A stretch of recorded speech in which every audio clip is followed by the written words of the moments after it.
Texas and Baton Rouge.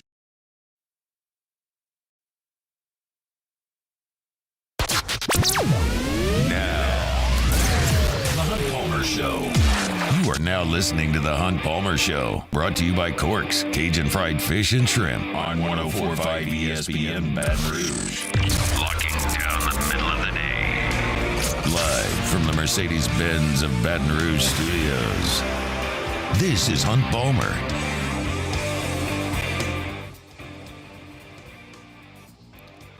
Welcome in! Hunt Palmer coming to you from Alec Box Stadium, Skip Bertman Field, home of the champs for a Friday edition of the Hunt Palmer Show. Love our time back in the Mercedes-Benz of Baton Rouge studio, but today it calls for a show on location as LSU gets kicked off with the 2024 baseball season. We are jam-packed from out here at FanFest just outside of historic Alec Box Stadium. Coming up, we'll have Jamie Tutko, LSU's Director of Player Development and Video Coordinator. We'll have Doug Thompson, who will be on the call later today. That's later on in this hour. Chris Demouy is going to jump aboard as well. So a jam-packed show.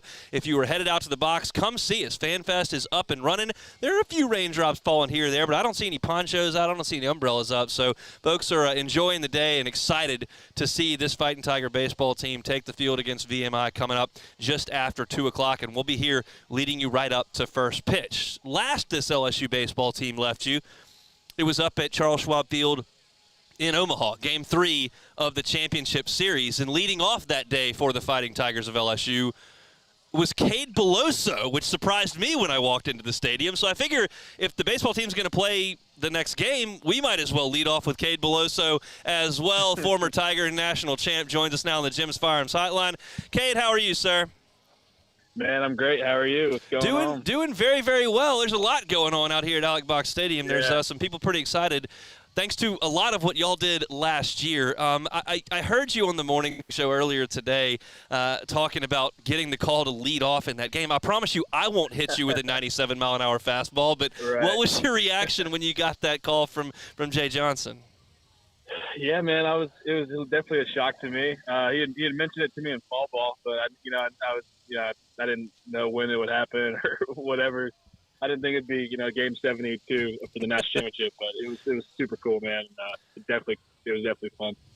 What is your lasting memory of last year? Just holding the trophy over our heads, on the mound there in Omaha, dogpiling.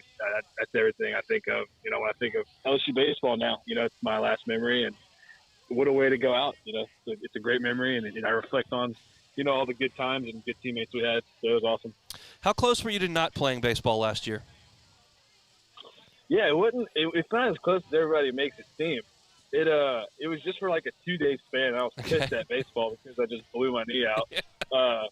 That's what, everybody's like, oh, he almost quit. I was like, it wasn't like that. I was just super emotional because my season was over with a torn ACL meniscus, and that was really it. So last year, I heard Jay Johnson speak at the Rotary Club. I heard him speak at the First Pitch Banquet. I heard him do some radio interviews, and he consistently talked about the stories of Kurt Ainsworth and Warren Morris and Austin Nola, Mikey Mata, and he obviously had relayed those to y'all consistently. I'm curious how that message was received by the team, because I was amazed at just how the season played out, kind of the way that he had described it in January. Yeah, obviously those guys are legends, and every time their name gets brought up, the story, what they mean to the program, and just the whole kind of thing about buying in and knowing when your time's going to come, and because we have so many good players on a really great team, and that was really the message, and I thought it was well received. You didn't hear anybody complaining or moaning throughout the year or anything like that. So obviously it was well received.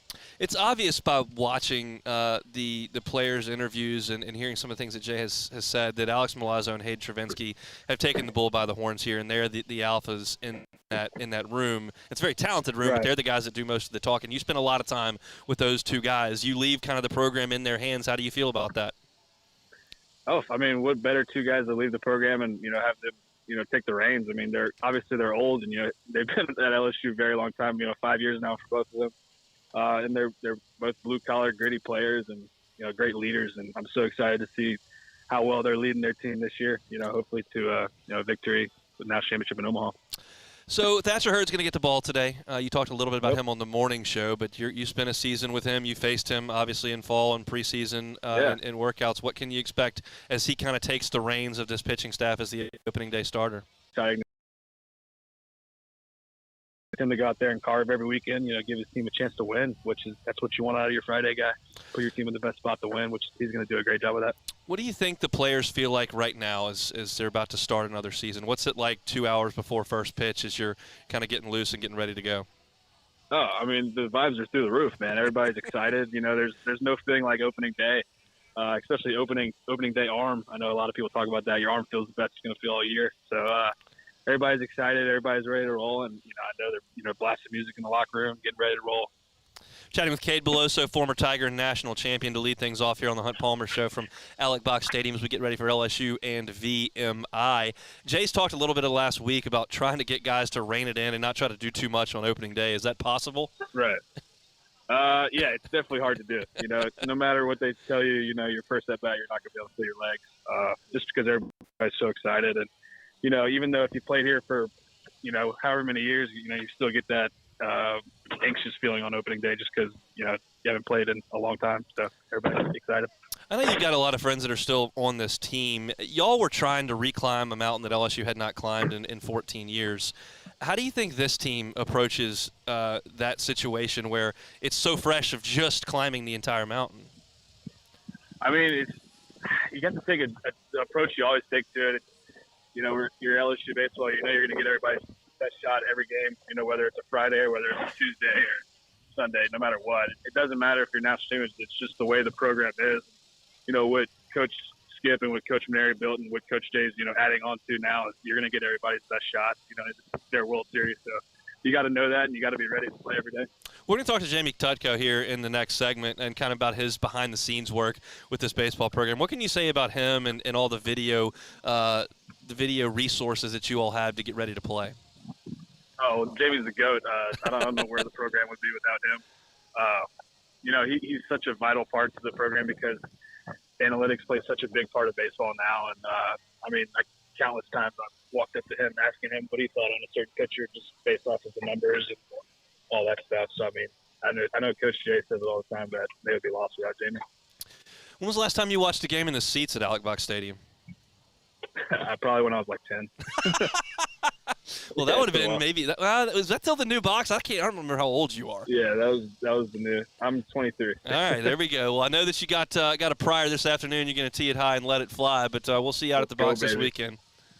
Sounds good, man. We appreciate you joining us. That's Cade Beloso, Tiger national champion, joining us as he's about to go hit some golf balls with a former teammate he was on with the morning show guys this morning. He's going to go play with Tyler McManus, and he said he'd be at the box on Sunday. So if you see a bearded fellow that's built like a brick house that hit one of the biggest home runs in the history of LSU baseball against Florida last year, that's Cade Beloso.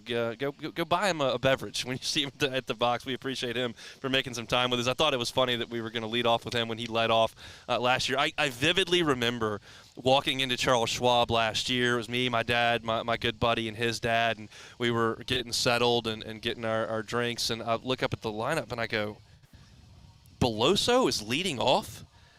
And it made sense. Like, Beloso was one of the toughest outs in America at the end of last year, and teams were kind of pitching around him a little bit. And to make sure that didn't happen, Jay put him right at the front of the lineup. And if you're going to pitch around him, you got Cruz, White, and the fellas coming right up behind him. That's not a great idea. And we all remember Jack Caglione pelted him with a 97-mile-an-hour fastball in the first pitch of the bottom of the first inning. And the rest was history. LSU's offense was off and running and had one of their best days of the entire year in the biggest moment of the entire year. So we appreciate Cade for coming on and being with us here on this opening day edition of the Hunt Palmer Show. As I mentioned at the top, we are right out here at FanFest. It is on and popping. They've got bounce houses, games for the kids to swing the bats and throw some baseballs. They've got food and drinks around as well. You can register to win a free crawfish boil over there from the folks over at Walk-Ons. There's a lot going on here at FanFest. So they got the sports shop open if you want a souvenir here. They got some great pennants that have the new national championship year on them. So there's a lot going on there. A lot of people in a really good mood despite the fact that skies are a little overcast and time to time, there's a little precipitation falling from the sky. But it's an awesome day here as LSU sets out on a new baseball season, looking to repeat as national champions of college baseball. And we've got a ton of folks to talk to about that. Jamie Tutko is going to join us here in a few minutes. We'll have Doug Thompson in 20 minutes. Chris Demui is going to join us every single Friday. At some point in the next hour and 15 minutes, we're going to get the LSU opening day lineup. I've got some thoughts on that. I want to talk about Thatcher Hurd as well. So if you're coming out to the box, come on out and say hi. We've done so to a ton of listeners so far, and we appreciate that. And if you're not coming out to the box because it's a 2 o'clock start and you're locked in on the job, that's okay. We're here for you, and we'll get you to first pitch between LSU and VMI a little bit after 2 o'clock today. So we'll take a brief time out. When we come back, LSU video coordinator and director of player development, Jamie Tutko, is going to join us. Don't go anywhere. It's a Friday edition of the Hunt Palmer Show. You are now listening to the Hunt Palmer Show. AVSSLA.com. That's where you can find my friend Mitchell Fitcher and the folks over at Audio Video Security Solutions. Mitchell came out to the house that we're going to move to next week yesterday, met us there, started walking the house because we're going to get some music set up in the new crib. I'm trying to get some things in the backyard because we've got a 2-year-old who always wants to be outside all the time, so we might as well have some tunes, and also like to listen to some tunes while I'm doing some cooking, so we're going to get that set up in the kitchen as well, and all of it is going to be able to be controlled right there on my phone. It can control the volume, can control the music, the songs, can split them, play something outside, something inside. They can do all of that for you at Audio Video Security Solutions. AVSSLA.com is the website. You can find them on Instagram at AVSS_BR. That's Mitchell Fisher and the folks over at Audio Video Security Solutions. Our listeners fire off their opinions on the jimsfirearms.net hotline at 499-1045. Keep listening for your next chance to shoot us your thoughts with the jimsfirearms.net hotline on 1045 ESPN Baton Rouge. Value Chrysler Dodge Jeep Ram is taking $17,500 off new 23 1500 Bighorn trucks. We're open for business in our beautiful new showroom and taking $17,500 off new Ram 1500 trucks. All new Value vehicles come with a 1 million mile warranty. The crew at Value Automotive is going to do right by you. The importance of doing this fortified program and offering it to people down here is, number one, the only real chance you're going to get to do this is when you put on a new roof or build new. And through companies like HUDCO, who's kind of leading the way in this thing, it's going to offer the customers a huge advantage in the insurance market and the price of their insurance. You know, we're not looking to make a fortune off fortifying. We're trying to give you a better product than our competitor at the moment. I'm trying to do something that he can. I'm trying to give you something better. So a lot of these insurance shops, you're getting a re-roof, you're only paying your deductible. Let's sit down and talk about the fortified and let's see what it does to your insurance premium. You're getting a steal. Yeah. You're getting a brand new roof and a fortified certificate for your deductible, essentially. I think we're rocking and rolling.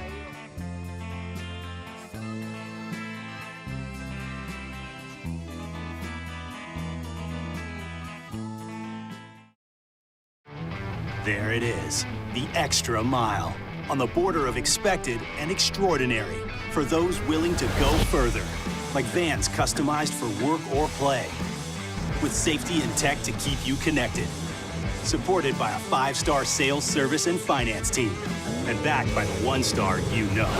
So go the extra mile. It's never crowded, because so few have what it takes to go there. Mercedes-Benz Vans. BRAC teamed up to reimagine your parks, and you imagined big. With your help, we went to work, creating 12 beautiful community parks across the parish. A family-sized water park, miles and miles of trails, and parks just for your dogs. There are more places to splash, to explore, to run wild, and even soar. You imagined, we delivered. Gold. BRAC, your #1 park system in the nation. Electricity is all around us, and our families depend on it. Every day is sparked by the power of a cold drink or a warm meal, a movie night, and a comforting light at the end of a dark hallway.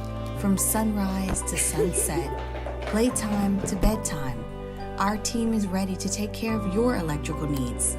Even in the case of an after-hours emergency, the light in your life shines brighter with Mr. Electric. At Relief Windows, we're more than windows. We're windows, doors, hardy plank, and vinyl siding. But our number one product is always customer satisfaction. Visit us online at Relief Window.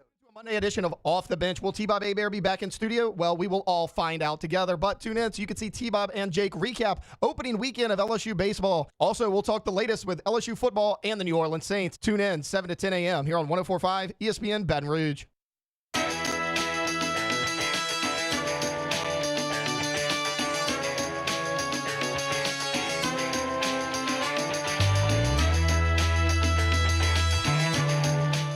You're listening to the Hunt Palmer Show, brought to you by Corks, Cajun Fried Fish and Shrimp.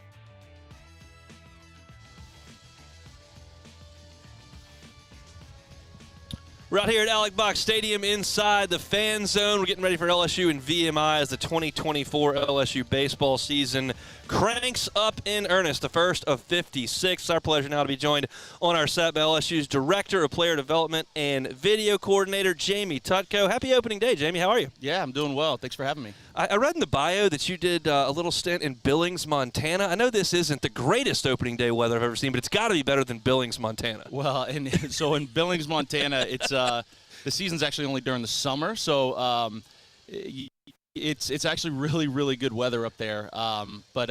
Yeah, no, Billings, Montana, what a beautiful place. I love the great state of Montana. It's awesome up there. So I want to talk about a lot of the video things that this program has in terms of their resources. But first, I'm curious. You spend a lot of time around these guys, and I was just talking to Cade Beloso about the messaging that Jay was preaching in January to that team that ended up all coming true about waiting your turn. Some veterans may not play as much as they want. Some young players may have to wait their time. And all of it kind of played out with the way you saw Kling and Jones and Beloso and Dugas and Gavin Guidry switching from being a shortstop to a pitcher. And it seems like this year there's very much a mentality of like, nice job last year, but we're not going to compare ourselves to that, and we have to make sure that we're committed to attacking and not trying to defend. I've heard the players say it, but what's the vibe like with those guys? Yeah, no, you're absolutely right. I mean, if we try to compare ourselves to last year's team, it's not doing this year's team a justice. This year's team is totally different from last year's. It's a totally different style team. It's an unbelievably talented team. But no, you're absolutely right. I mean, when it comes down to like the main bulk of what we're explaining to our guys and running through our guys, and it's along the same lines. I mean, we not only have examples from last year where guys didn't start the year in the starting lineup and had key impact late in the season, but that goes all the way back to Austin Nolan, Mikey Matuk not starting in 2009. I mean, it goes all the way back to Warren Morris redshirting, Kurt Ainsworth redshirting a year and throwing batting practice in Omaha before he came back and help them win a College World Series. So it's just the framework of kind of what we're about. Kind of safe to say that Travinsky and Milazzo are leading the show in there? Yeah, no doubt. I mean, you got fifth-year guys, catchers, that Louisiana guys. I mean, they are yes, they are the leaders of this team. I'm about to have Doug Thompson on. He played in the mid-'90s, and I'm imagining there wasn't a ton of video available to them. I think they could probably set up a camera and video some BP and a bullpen here or there, but the amount of video that y'all have access to just blows that out of the water here 25, 30 years later. I'm curious what the role of video is day to day, and then when it comes to preparing for an opponent, and that's obviously your corner of the store. Yeah, so we have cameras that are fixed into the stadium here. We have a video system that I have 7 student managers that run the entire video system for us. I know they're a lot smarter than I am. No, they're phenomenal, but they run our video system on a day-to-day basis. So that's practices, scrimmages, and then obviously regular season games. And then when it comes to video for other opponents, there's a couple of different software systems out there that capture video from across the country. So. I mean, does everyone have to agree to that? Or? Yeah, okay. Somewhat. Yeah. With the signing up for it, but where we're at now, right now in 2024 versus where we were even 4 years ago. Even the smaller mid-major schools, it's A, it's affordable, and B, it would be almost dumb at this point not to have that, So I would imagine it's not real difficult to get ready for Tennessee on the weekend with scouting, with all the equipment that they've got in the SEC network and all the on-demand video you have and all that kind of stuff. But even a weekend like this where VMI's got 4 of their top 5 base stealers, you can pull a lot of video from them from last year? Oh, yeah. I think it had almost every single game from them last year. Now, they actually did a really good job where all of their home games, they do a really good broadcast, and it's actually a really good angle. Okay. That's something you kind of fight with some of the mid-major schools is that the angles might not be the best, and you kind of got to live with what you have. But no, VMI did a great job. Central Arkansas, same way. All their home games were televised, and then just about every road game for them. I've heard Mac Bingham talk about how this is a different world than the Pac-12 in terms of preparation and all that kind of stuff. And Cade in the last segment was talking to me about how he would come to you and say, what do you think about this guy? What do you think about this at bat? Tell me about kind of your role in preparation for some of the hitters. Yeah, so Coach Johnson is unbelievable on the offensive side of things, and he's unbelievable at the preparation side. So we, me, Coach Johnson, Coach Jordan, Coach Wanaka, we're all working together in terms of building out a plan. But we're implementing not only the video and rewatching it all, but we're also implementing, all of the TrackMan data that we get, so we can see, what guys are throwing in certain counts. It is as detailed as possible, and with TrackMan being it's a ball tracking system, so it has every bit of data that you could possibly need. It's the pitch usage, the percentage versus lefties versus righties, you name it, and we have access to it. Let's talk about some of the players on this team, as you're the director of player development as well as video coordinator here. I'm talking with Jamie Tutko for those just jumping in the car heading out to the box.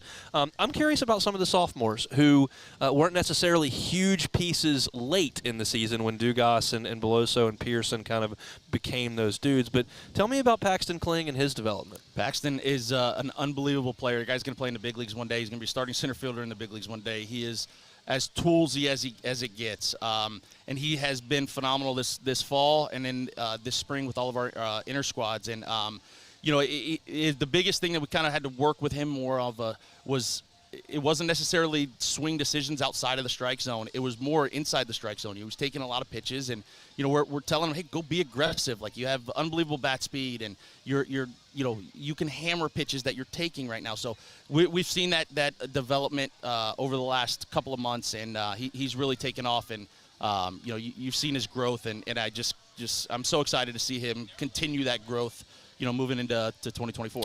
Quite honestly, I remember sitting in my studio last year when we got the opening day lineup. I was doing my show, and the game was an hour and a half away, and Brady Neal was the starting catcher, and I kind of assumed Milazzo would be that guy as a veteran. Brady was 17. I was like, wow. Yeah. So obviously his season cut short, went to the Cape, then had to come back. But Jay said yesterday he's almost fully healthy. What can you expect from him this year? Yeah, no, a lot of really good things. And just another left-handed bat with power, as we saw. I mean, he had a homer last year against Hagen Smith. He had a homer against Chase Burns. I mean, that's two of the best arms, in the country. Those will both be first-round picks, and I know he was limited with the injury, and he's such a good and talented player that we're going to take our time with him because the last thing that we want is to have another setback and to have him to have him not for the entire season. So. Really excited about him. Jared Jones, the other piece to that puzzle that had a pretty big impact last year and statistically was fantastic. What do you say about the big guy? Yeah, Jared's been playing well also. He's going to be that first baseman that he's going to drive baseballs. He's going to hit in the middle of our order, and really, really excited about where he is right now because there's still a lot of room for growth. He had a lot of success in the fall, a lot of success in the early spring scrimmages. But there's still room for growth, which is honestly is kind of a scary part. I mean, he's so talented right now that you don't hit 300 with 17 homers, however many homers he had last year as a true freshman without being unbelievably talented. So excited for him to take that next step. I was candid with my listeners, and I'll be candid with you. When I saw Michael Braswell's statistics sheet when he was in the transfer portal, I went, And then I came out here in the fall and in the spring, and I went, huh. It's looked really good to me. Now, you got a lot more information and expertise than I do, but what has been the progression from the guy that we saw at South Carolina for 2 years to the guy who's going to start at shortstop today? Yeah, it's funny, actually. When we played South Carolina, actually, we didn't play them a couple years ago, but in our scouting and in our preparation, when he was a true freshman at South Carolina, I remember me and Chief, our hitting coach, like, I vividly remember this conversation, like, man, that kid is really good. And, the stats just don't show what we think that he can be talented-wise. And, lo and behold, 2 years later, he goes in the transfer portal, and I think that we were the first phone call, and we were super excited about it. And he has been nothing short of an unbelievable leader, He's going to play the middle of the infield. He's been playing unbelievable defense. And at the plate, he's taking those veteran at-bats. He's fouling pitches off. He's not punching out. He's drawing his walks. He's going to get on base. He might not hit 15 homers this year, but he's going to be a tough at-bat every single time he steps up to the plate, and that's all we can really ask for from him. Last guy I want to ask about, because I thought he was a left-handed pitcher as of 12 months ago, and all of a sudden we get out here and he's playing right field and some first base, is Jake Brown. The athleticism jumps, but what makes him a quality hitter when I thought he was coming in to be a southpaw on the staff? Yeah, it's actually very similar. He's got a veteran-type approach at the plate in terms of he's not going to chase outside of the strike zone. He's not going to get too big. He's going to stay within himself, which is you don't necessarily see that a lot as a true 18-year-old freshman. But you're right, unbelievable athleticism. Again, left, and if we would have taken the bat out of his hands and focused strictly on pitching, then you probably would see him pitching either starting a game this weekend or out of the pen. But which is just how unbelievably talented he is. But right now in this need, we needed him to play a position, and he's gone out there and he's won a job, and really excited to see him go out there and flourish this year as a true freshman. We're an hour and a half from first pitch. What's your in-game duty? My in-game duty, me and Coach Johnson are talking the entire game. Okay. I stand right there next to him. We've got we're playing the chess match, couple innings ahead. If this happens, this happens. Is it good for us to run here, bunt here? What kind of arms do we need? We're playing the whole matchup game, so we've got it all lined out. I was laughing a little bit because in the top of the ninth of the last game when LSU's up 17-4, I was in the stadium last year and I was looking at Jay with 2 outs, 17-4, and he was still charting. He finally, before the last one, I think, put it down. But he was doing it I was like, if he just put the thing down, it's 17-4. There's 2 outs. He's rather intense. It's funny, actually, real quick, that moment right there. He is unbelievably intense, and he's so focused in on the game. But that moment, actually, before that, right when the inning started, and we're up by 14 runs with 3 outs to go to win the national championship, is the first time that I saw him let it go a little bit, and he started to cry a little bit. I'm probably going to get in trouble for saying that. You'll be all right. No, he's unbelievably intense. But in that moment, it was really cool to see him in that raw emotion. So, well, Jamie, this has been great. I really appreciate you coming out. We'll let you get on back to work, and y'all enjoy the first of 56. Hey, thank you for having me. I really appreciate it. He's Jamie Chutko, LSU Director of Player Development and Video Coordinator, good enough to come out before LSU and VMI. Get things rolling an hour and a half from right now. We're just outside Alec Box Stadium. Our Friday shows brought to you by Corks, Cajun Fried Fish and Shrimp. Fantastic option on a Lenten Friday. Lent has cranked up this week. Corks is awesome. It's right there on Government. Fantastic jumbo Gulf fried shrimp. Awesome crispy fried catfish, the shoestring fries.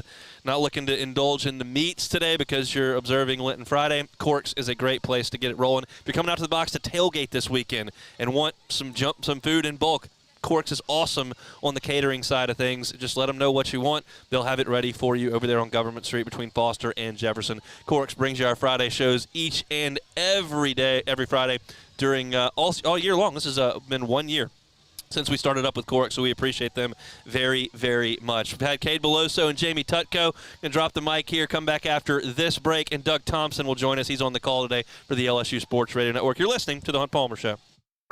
The Hunt Palmer Show. In times of need, get a full list of phone numbers, websites, and other important emergency information on the Demco Stormwatch page at 1045ESPN.com. Bayou Ford has new 23 Ford F-150 STX trucks for only $39,995. $39,995 plus 1.9% financing for 72 months. And all new Bayou Ford vehicles come with a 1 million mile warranty. The crew at Bayou Ford is going to do right by you. He's here. Anyone want a Coors Light? Oh, shoot, I forgot to play the song. I got a guy who can fix this. The Windsor Senior Living Community in Mandeville, Louisiana is a beautiful, vibrant apartment community geared towards seniors. They are nestled right in the heart of Mandeville, where seniors live a more carefree lifestyle in spacious apartments with the peace of mind that comes from having a little extra help. Call the Windsor at 985-624-8040 to schedule a lunch and tour. Come see how the Windsor can be your passport to peace of mind. Hey, it's Matt Moscona. For years, you've heard me tell you about Insurance Network of Louisiana, helping you find better coverage for less money. But it's not just for your home and auto. They also offer commercial property. So retail stores, professional offices like doctors, dentists, attorneys, clothing boutiques. Insurance Network of Louisiana can find you better coverage for less money. They service the entire state of Louisiana, and they're local. So call today at 293-0450 or lainsurance.net. Yo, Jake here from my friends over at Community Steel Company located in Gonzales, Louisiana. The local place you can turn to for all of your metal building needs. Notice I said local, not Houston, not Dallas, not Atlanta, but right here in Gonzales. Visit them at their brand new state-of-the-art website at communitysteelco.com or pick up the phone and give them a call today to answer all of your questions on your metal buildings, roofing and sheet metal, and any other steel needs you or your business need at 225-647-2020. I've been doing business with Luba for 25 years. They're dependable, trustworthy. It's just the attention to detail with our clients. Our folks have years and years of experience. They're highly trained professionals, but many companies have that asset. What I'd like to think makes Luba a bit different is that we use those talents in a way that truly is dedicated to serving the needs of the folks who depend on us. Dylan Cruz here to tell you about Six Rings Baseball and Softball Camp. If you live on the North Shore and play ball, go to Six Rings Camps with former LSU assistant coach Dan Canaveri. His knowledge is second to none, and your child will improve and have fun doing it. Camps were held at Coquille Park and Six Rings Academy in Covington with 4 sessions over the summer. Full day and morning only sessions are available from ages 7 to 13. Go to sixringsbaseball.com or call 985-206-9096. Learn the game to love the game. There it is, the extra mile, on the border of expected and extraordinary for those willing to go further, like vans customized for work or play, with safety and tech to keep you connected, supported by a 5-star sales, service, and finance team, and backed by the 1-star you know. So go the extra mile. It's never crowded, because so few have what it takes to go there. Mercedes-Benz Vans. Breck teamed up to reimagine your parks, and you imagined big. With your help, we went to work, creating 12 beautiful community parks across the parish. A family-sized water park, miles and miles of trails, and parks just for your dogs. There are more places to splash, to explore, to run wild, and even soar. Moscona inviting you to join us for Friday's AFR, presented by Don Juan Cigar Bar. It's opening day at the box, and we've got an extended edition. So join us for Friday's AFR starting at 2 o'clock, 104.5 ESPN Baton Rouge.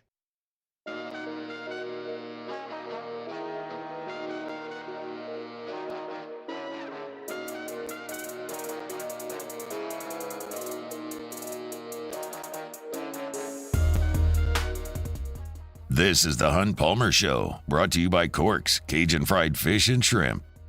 Ole Miss fans on their feet now here at Swayze Field. 6-4 Rebels lead, 2 down, top of the 9th, runners first and second. The 1-2, hit in the air, down the line and left, stay fair ball, and it is! 3-run blast! First home run of the year for Hayden Travinski, and the Tigers take the lead, 7-6. Hey now! The Rebel fans cannot believe it. Travinski steps on home plate and the Tigers lead as they pounce with 2 outs in the top of the 9th inning. That is Chris Blair from Oxford, Mississippi. Hayden Travinski with a big 3-run blast, one of the highlights of the midseason last year for the 2003 national champions. Now it's time to try to do it again. We're here for opening day 2024, and on the call for the ball game today is going to be our man Doug Thompson. He joins us now on set just outside the box. Happy opening day, Duggar. Oh man, it's great to be here. Always a great opening. I think Doug's mic's not up there, so let's get Doug's mic pulled up. Is Bo there? I don't even know if he's sitting there, but we need Doug's mic to be up. That's not it. I don't know where Bo went, but so hold on. So happening opening day. Your thoughts on the day as a whole. It's an early start, but it's going to be a great crowd. Well, it's always a great day when it's opening day. Of course, the weather is not baseball weather. It's a little cool out, a little wet out, but I'm glad to see the Fan Fest as packed as it's been. I Yeah. mean, several hundred people here outside the box. I wish they would do this before every game, but I think that's going to encourage some attendance tonight. That was the one thing I was wishing that this team could have, is that starting the next season after a national championship opening night homestand. But I do understand the reasons that Coach Johnson wanted to have all these day games at the beginning of the season.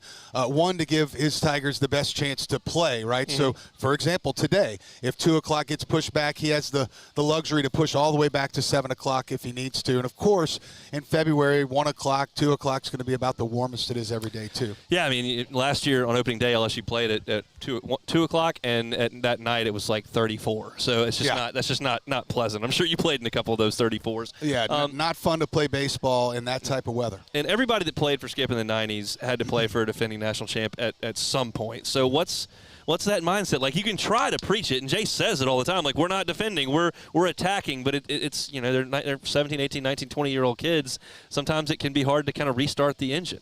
Well, what's tough is you really start the season with momentum.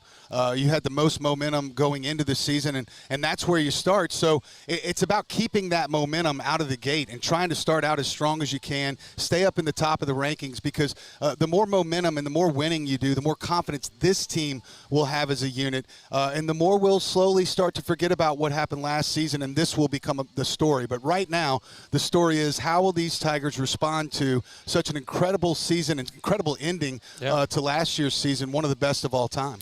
I'm curious your thoughts on the pitching staff. It's a very natural thing for the Friday night starter to move on, and it's a very natural thing for someone who was a key piece to the staff but was not called upon on Fridays to be the next guy. That's Thatcher Hurd at this point. Your thoughts on him kind of spearheading a pitching staff? Well, he's got big league stuff, first of all. Mid-90s fastball that'll creep into the upper 90s. He throws a curveball, a changeup for strikes. And, not to mention what he's done for our community. I said earlier, I don't know what's more impressive, the way he pitched in Omaha or the amount of food that he's delivered to local food banks. It's just incredible. But he's earned that Friday night role. Last year on the mound in the national championship game, he gets the win in that game, overcomes some early adversity, and really was dominant throughout the home stretch of the season. It really came down to one relief performance for Thatcher, where he just turned the switch and became a dude for us. So I love him in that spot. But I tell you, talking to Jamie Tutko and Nate Yeske and, of course, Coach Johnson, they might not be as top-end heavy as they were with Paul Skeens, but who would be? But they are very, very deep. The 10th or 11th pitcher, Coach Johnson mentioned to me in our discussion, hit 96 miles an hour in his last outing for the in the scrimmage in the fall. So lots of big arms, lots of new faces. Of course, I'm looking forward to, I know a lot of people are looking forward to see Gage jump in his debut. It's a little we're unclear. He could come in relief tonight, maybe tomorrow, but then we could also maybe see him start a game on Sunday or Monday. But I've heard the most about him, and I'm most excited to see him. But there's a lot of other guys I can't wait to see toe the rubber as well. I'm right there with you. I've heard a ton about Gage jumping. We'll see when his time does come. We know the Luke Holmans will come tomorrow. I was reading a piece on The Athletic where they surveyed 10 current college baseball head coaches. Jay Johnson was one of them, but Tom Walter at Wake Forest was one of them as well. They played Bama in the Super Regional last year, and the question was, who's the best pitcher returning in college baseball? And Tom Walter said, I think it's the kid down at LSU, Luke Holman. And I was like, I didn't expect to hear that. And he's been really, really good the last couple of weeks out there. What do you expect to see from the big right-hander tomorrow? I mean, I heard someone say he'd be the Friday night starter at 8 or 9 of the SEC schools. I mean, what a blessing to have him. Another year that Jay Johnson has attacked the transfer portal and come up with some big names. I didn't see Luke Holman pitch much. He pitched here last year, or he didn't pitch here last year. That was the big. That was the kind of the stuff that happened. But I'm excited to see Luke Holman. He's another arm that I'm really excited to see. And of course, I've heard that this weekend rotation could potentially have 3 first-rounders in it, which would be the first time in school history. So really excited to see the arms, but also excited to see some of the new faces in the lineup. Tell me who. Well, throw a name. I like the right fielder from Jake Brown. Milan, the second baseman. Yep, Milam. Yep, I'm glad you said that. I haven't checked the pronunciation. Yeah, Frank will get you straight on that one. I promise. Yeah, I'm looking forward to seeing him. I'm looking forward to seeing Mac Bingham, and of course, I'm looking forward to seeing Braswell fielded out at shortstop. I've heard maybe not quite as much rain, than Jordan Thompson, but perhaps a better arm. And Jordan Thompson did not have a bad arm. So those are some of the names that I'm of course, looking forward to seeing. Who's not looking forward to seeing Tommy White stand in the batter's box tonight? The VMI guys, they're not looking forward to that. No, they're not at all.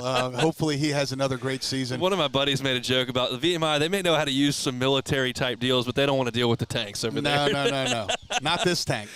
So I'm curious, as we kind of let you go, because I know you got a broadcast to get to, but last year, very little adversity in terms of wins and losses. Yeah, Garrett Edwards and Chase Shores going down was not good. And yeah, Ty Floyd wasn't awesome every time out, and he had to deal with some of that. But really only Mississippi State and Auburn were down weekends. I feel like there's going to be a little bit more adversity for this team, but how do you feel like they'll handle it? Well, they've got a 4-week stretch that's pretty rough. That's awful. What is it? It's there's Florida. A stretch of Florida, Vanderbilt, at Tennessee, and at Arkansas. That's the one I'm in talking a about. jumble. And look, I mean, the SEC is the toughest of them all. We can all agree to that. And there's going to be a gauntlet to run through. There's going to be some guys get banged up. And it's going to be all-out warfare. You know, they hit the transfer portal at those other schools as well. And some of them are even ranked higher than we are to start out the season, but we know how much that means. Nothing at the beginning of the year. But, of course, the SEC is going to be tough. That's why you come here to play here. That's why you come here to play in this environment, because once the SEC starts, every game is a big game. I'll come see y'all in the press box. You and Buzz come have a good one. Please do. Thank you, buddy. That's Doug Thompson. He'll be on the call of the LSU Sports Radio Network. If you're here in Baton Rouge, you can find him on Eagle 98.1. Appreciate Doug for giving us a little bit of time on this opening day. It's an awesome one out here at the box, not because it's the weather, but because we just got baseball, and I cannot wait to get in there and see. We've got now under 90 minutes until first pitch, so my assumption is here in the next 15 or 20 minutes we will have a lineup for you. If that happens over the next 5 minutes while we're in a break, we'll get into the lineup for opening day. If not, I'm going to tell you my thoughts on Thatcher Hurd as he becomes the ace of this baseball program, and that starts today at 2 o'clock. If you're headed out to the box, come see us inside Fanfare. We're in the Big Tiger One truck just down the third base line right in front of the ticket office. There are inflatables, games to be played. You can register to win a crawfish boil. The sports shop is open if you want a pennant, a shirt, or a hat. They got some national champions memorabilia for the taking. And I just walked by Champions Plaza a little while ago and saw the new statue that's up commemorating the 2023 national champions. Of course, Tigers got to go take care of VMI, but we're also kind of celebrating the national champions that were back in June. Fired up to be here. Lock us in. If you're coming out of the box, come and see it. This is Friday edition of the Hunt Palmer Show. You are now listening to the Hunt Palmer Show. ESPN Bet is now live in Louisiana as the official sportsbook of ESPN. ESPN Bet is the only place to find daily exclusives and offers with your favorite ESPN personalities and shows. Sign up today, and new users get $100 in bonus bets for making any sportsbook bet. Find all your favorite markets and bets like in-game wagering, cross-sport parlays, and teasers, all the props you can handle. That's ESPN Bet. Download today. What a play. Must be 21 or older. Gambling problem? Call 1-800-522-4700 in partnership with LeBares Lake Charles. Terms and conditions apply. See app for details. Our listeners fire off their opinions on the jimsfirearms.net hotline at 499-1045. Keep listening for your next chance to shoot us your thoughts with the jimsfirearms.net hotline on 1045 ESPN Baton Rouge. There it is, the extra mile, on the border of expected and extraordinary, for those willing to go further, like vans customized for work or play, with safety and tech to keep you connected. Supported by a 5-star sales, service, and finance team. And backed by the 1-star you know. So go the extra mile. It's never crowded, because so few have what it takes to go there. Mercedes-Benz Vans. Happy New Year from your friends at Front to Back Boat Service. And what better way to kick off your new year than by taking your boat to the next level? Get the boat of your dreams, and that's where Front to Back comes into play. You want that spot lock trolling motor that's going to keep you right there on the water where you need to be. How about some forward-facing sonar that actually shows you the fish before you even cast? Custom stereo jobs, all of it. Sherman family's been doing it for 38 years. Go to fronttobackboatservice.com. There's never been a better time to catch a John Deere deal from the crew of Sunshine. Ask us about our low monthly payment options on our tractor packages and let the good times roll. With equipment strong enough to power one of the world's largest celebrations, we've got your needs covered too. Learn more about what it means to be powered by Sunshine at sunequip.com. Some restrictions apply. See dealer for details. Offer ends April 30th, 2024. Chrysler Dodge Jeep Ram is taking $17,500 off new 23 1500 Bitcoin trucks. We're open for business in our beautiful new showroom and taking $17,500 off new Ram 1500 trucks. All new Bayou vehicles come with a 1 million mile warranty. The crew at Bayou Automotive is going to do right by you.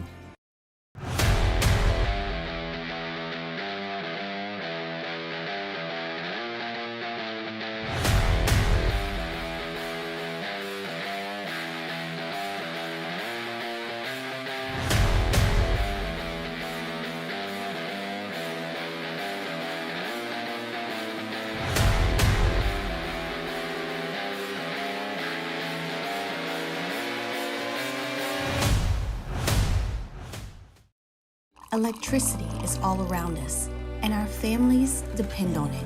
Every day is sparked by the power of a cold drink or a warm meal, a movie night, and a comforting light at the end of a dark hallway. From sunrise to sunset, playtime to bedtime, our team is ready to take care of your electrical needs. Even in the case of an after-hours emergency, the light in your life shines brighter with Mr. Electric. Gulf Coast Bank and Trust is giving our customers the power to bank anywhere, anytime during this challenging event. And we're right there with you. Our mobile banking app is a Monday edition of Off the Bench. Will T-Bob Hebert be back in studio? Well, we will all find out together, but tune in so you can see T-Bob and Jake recap opening weekend of LSU baseball. Also, we'll talk the latest with LSU football and the New Orleans Saints. Tune in 7 to 10 a.m. here on 104.5 ESPN Baton Rouge.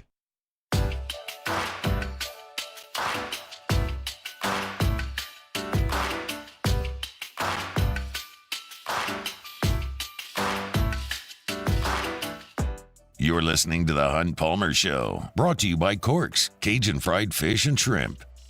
The crowd needs to get fired up right here. Get in the gap, Into the gap, right center field, off the bat of Thompson. Coming in to score is going to be Guidry. Clean right behind him with the speed. The throw just now coming in, and Pearson will score. Jordan Thompson, Mr. Clutch, LSU. And the Tigers regain the lead here in the bottom of the eighth.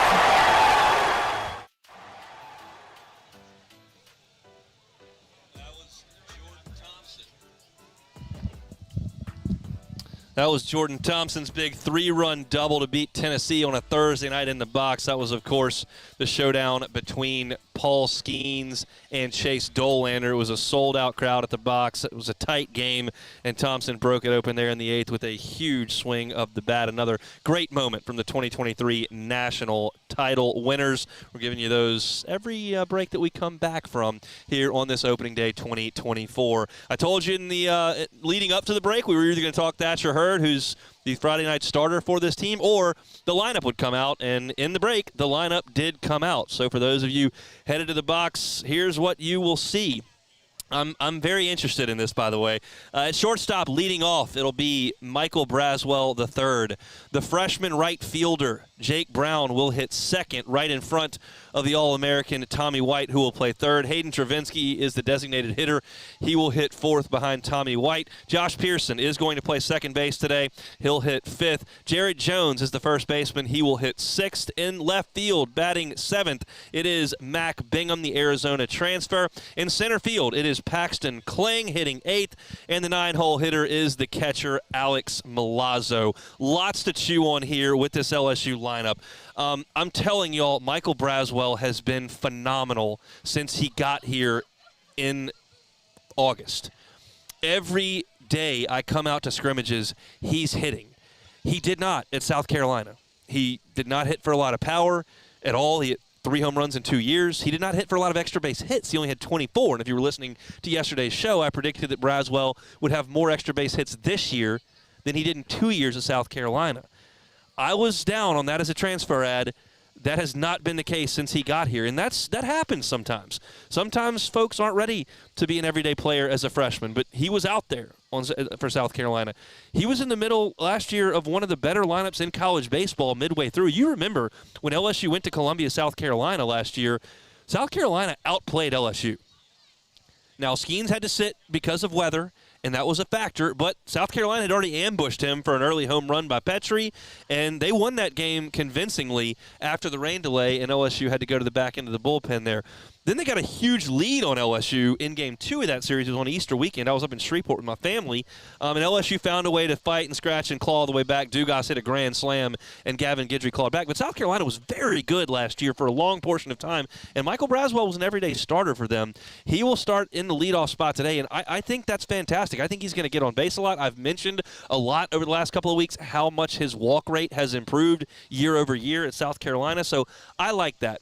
I am floored that Jake Brown is hitting second in this lineup. A lineup that returns Paxton Kling and Josh Pearson and Hayden Travinski and Tommy White and has a proven college bat like Mac Bingham in it. And they think enough of Jake Brown, who showed up here as a pitcher, to hit second opening day. Now keep in mind, Paxton Kling hit lead off last year on opening day, and things changed throughout the course of the season. I'll talk a little bit more about that at the end of this segment, but Jake Brown has turned so many heads, and when I listen to the guys at D1 Baseball talk, I'm assuming, and I think properly, that they are routinely speaking with head coaches who are pretty candid with them. It's tough for a college baseball writer to cover the entire country game by game by game. There are so many games every day. It's just tough to garner information on how's South Carolina's right fielder doing, how's UCLA's DH, what's the third starter for Stanford looking like? Okay, well, oh man, who in the Big Ten's making a push, and what is their second base? Like, there's too many moving pieces here. So for them to drill down and to speak accurately about the entire country, they've got to talk to head coaches pretty routinely. And they certainly talk to scouts and assistant coaches and all. They do a great job. But when I hear Kendall Rogers routinely gush over Jake Brown day after day after day like he has on their D1 Baseball previews and podcasts, I think that's coming from inside Alex Box Stadium, and it's evidence right here is Jake Brown's going to hit second for this team. I cannot wait to watch him swing the bat. I don't have to say much about Tommy White at this point. The question has not been where does Tommy White hit in the lineup. The question is who's in front of him to set the table and who's hitting behind him. And then the fact is that Hayden Travinski's hitting behind him, and I'm hopeful as I look at this LSU baseball team that Hayden Travinski is a star. He was very good last year in a short burst. But if Hayden Travinski, you tell me at the end of the season, has hit 345 with 18 home runs, all of a sudden you've got an All-American. And that's possible based on the small sample size that we saw last year. Clearly that's what they're hoping for. If you're going to tap dance around Tommy White, well, you're going to have to deal with the big dog. And hopefully Hayden Travinski is that. Josh Pearson is a guy this staff trusts implicitly.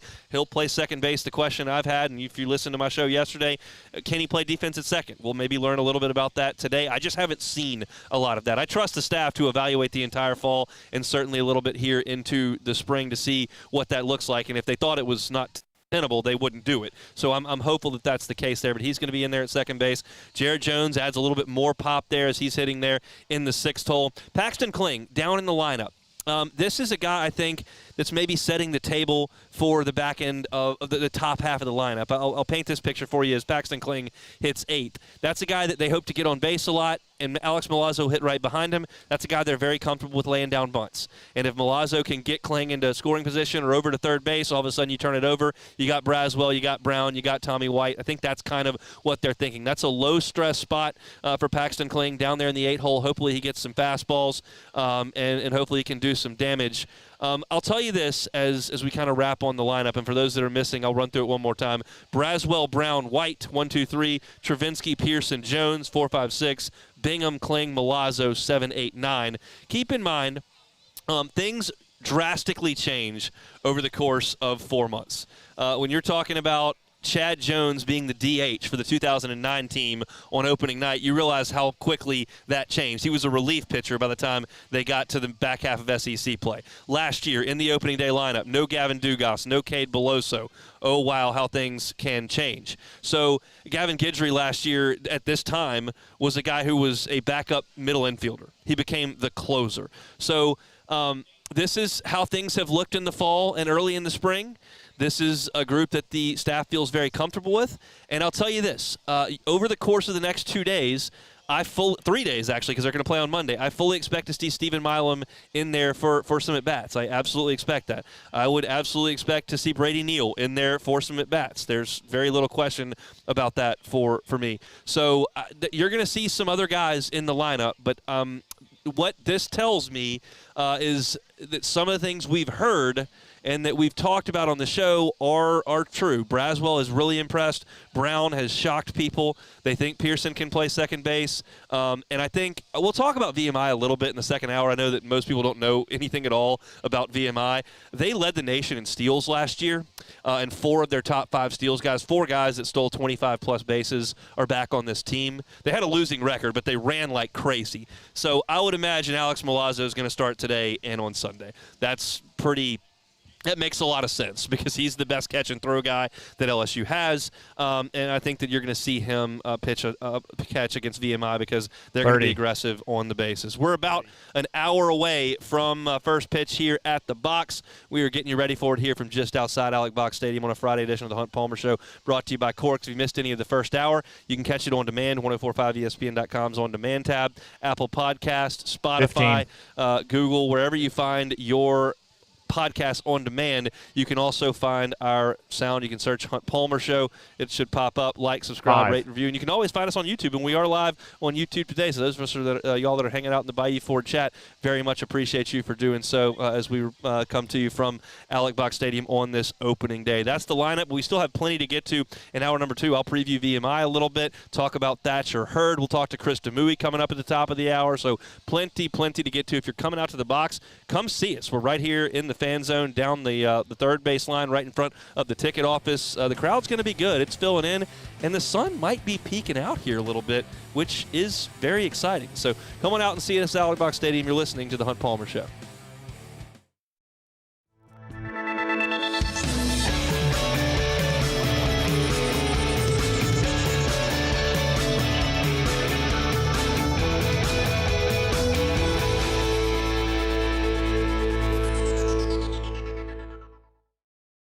Yo, Jake here from my friends over at Community Steel Company located in Gonzales, Louisiana.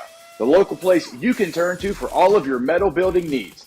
Notice I said local, not Houston, not Dallas, not Atlanta, but right here in Gonzales. Visit them at their brand new state-of-the-art website at communitysteelco.com or pick up the phone and give them a call today to answer all of your questions on your metal buildings, roofing and sheet metal, and any other steel needs you or your business need at 225-647-2020. It was a humid day,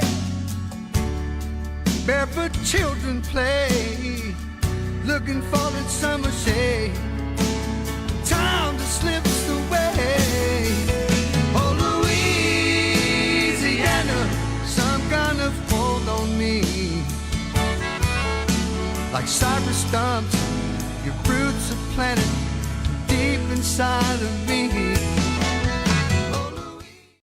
Hey, it's Matt Moscona. For years, you've heard me tell you about Insurance Network of Louisiana, helping you find better coverage for less money. But it's not just for your home and auto. They also offer commercial property. So, retail stores, professional offices like doctors, dentists, attorneys, clothing boutiques. Insurance Network of Louisiana can find you better coverage for less money. They service the entire state of Louisiana, and they're local. So call today at 293-0450 or lainsurance.net.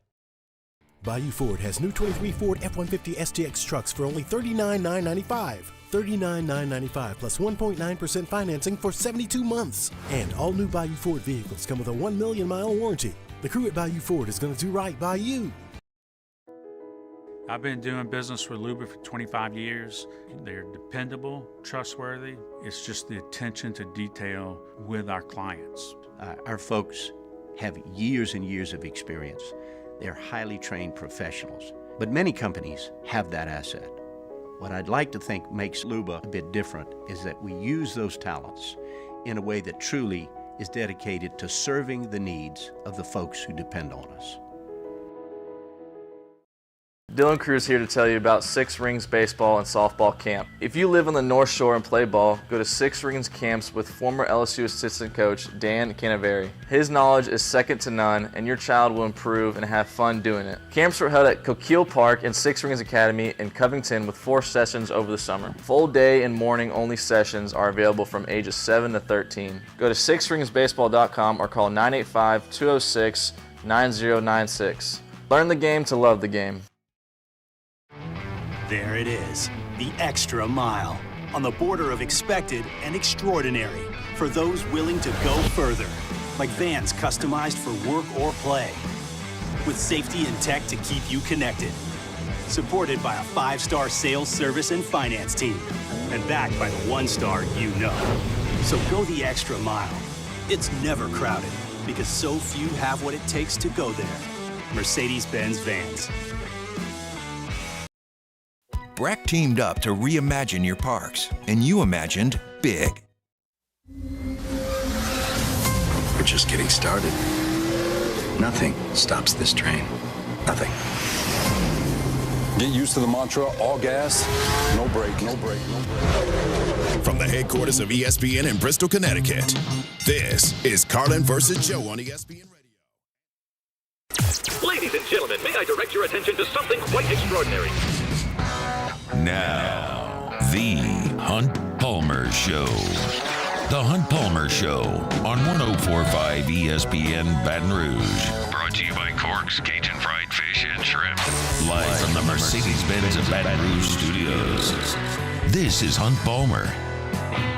Yeah, you think these people aren't ready to go back to Omaha? Oh, man. With 2 outs, the 1-1. Ground ball, chopper to third, handled by White. Pumps, throws to first. Tiger fans, pack your bags.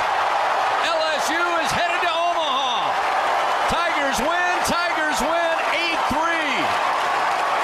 For the first time since 2017, the Tigers a chance in the College World Series.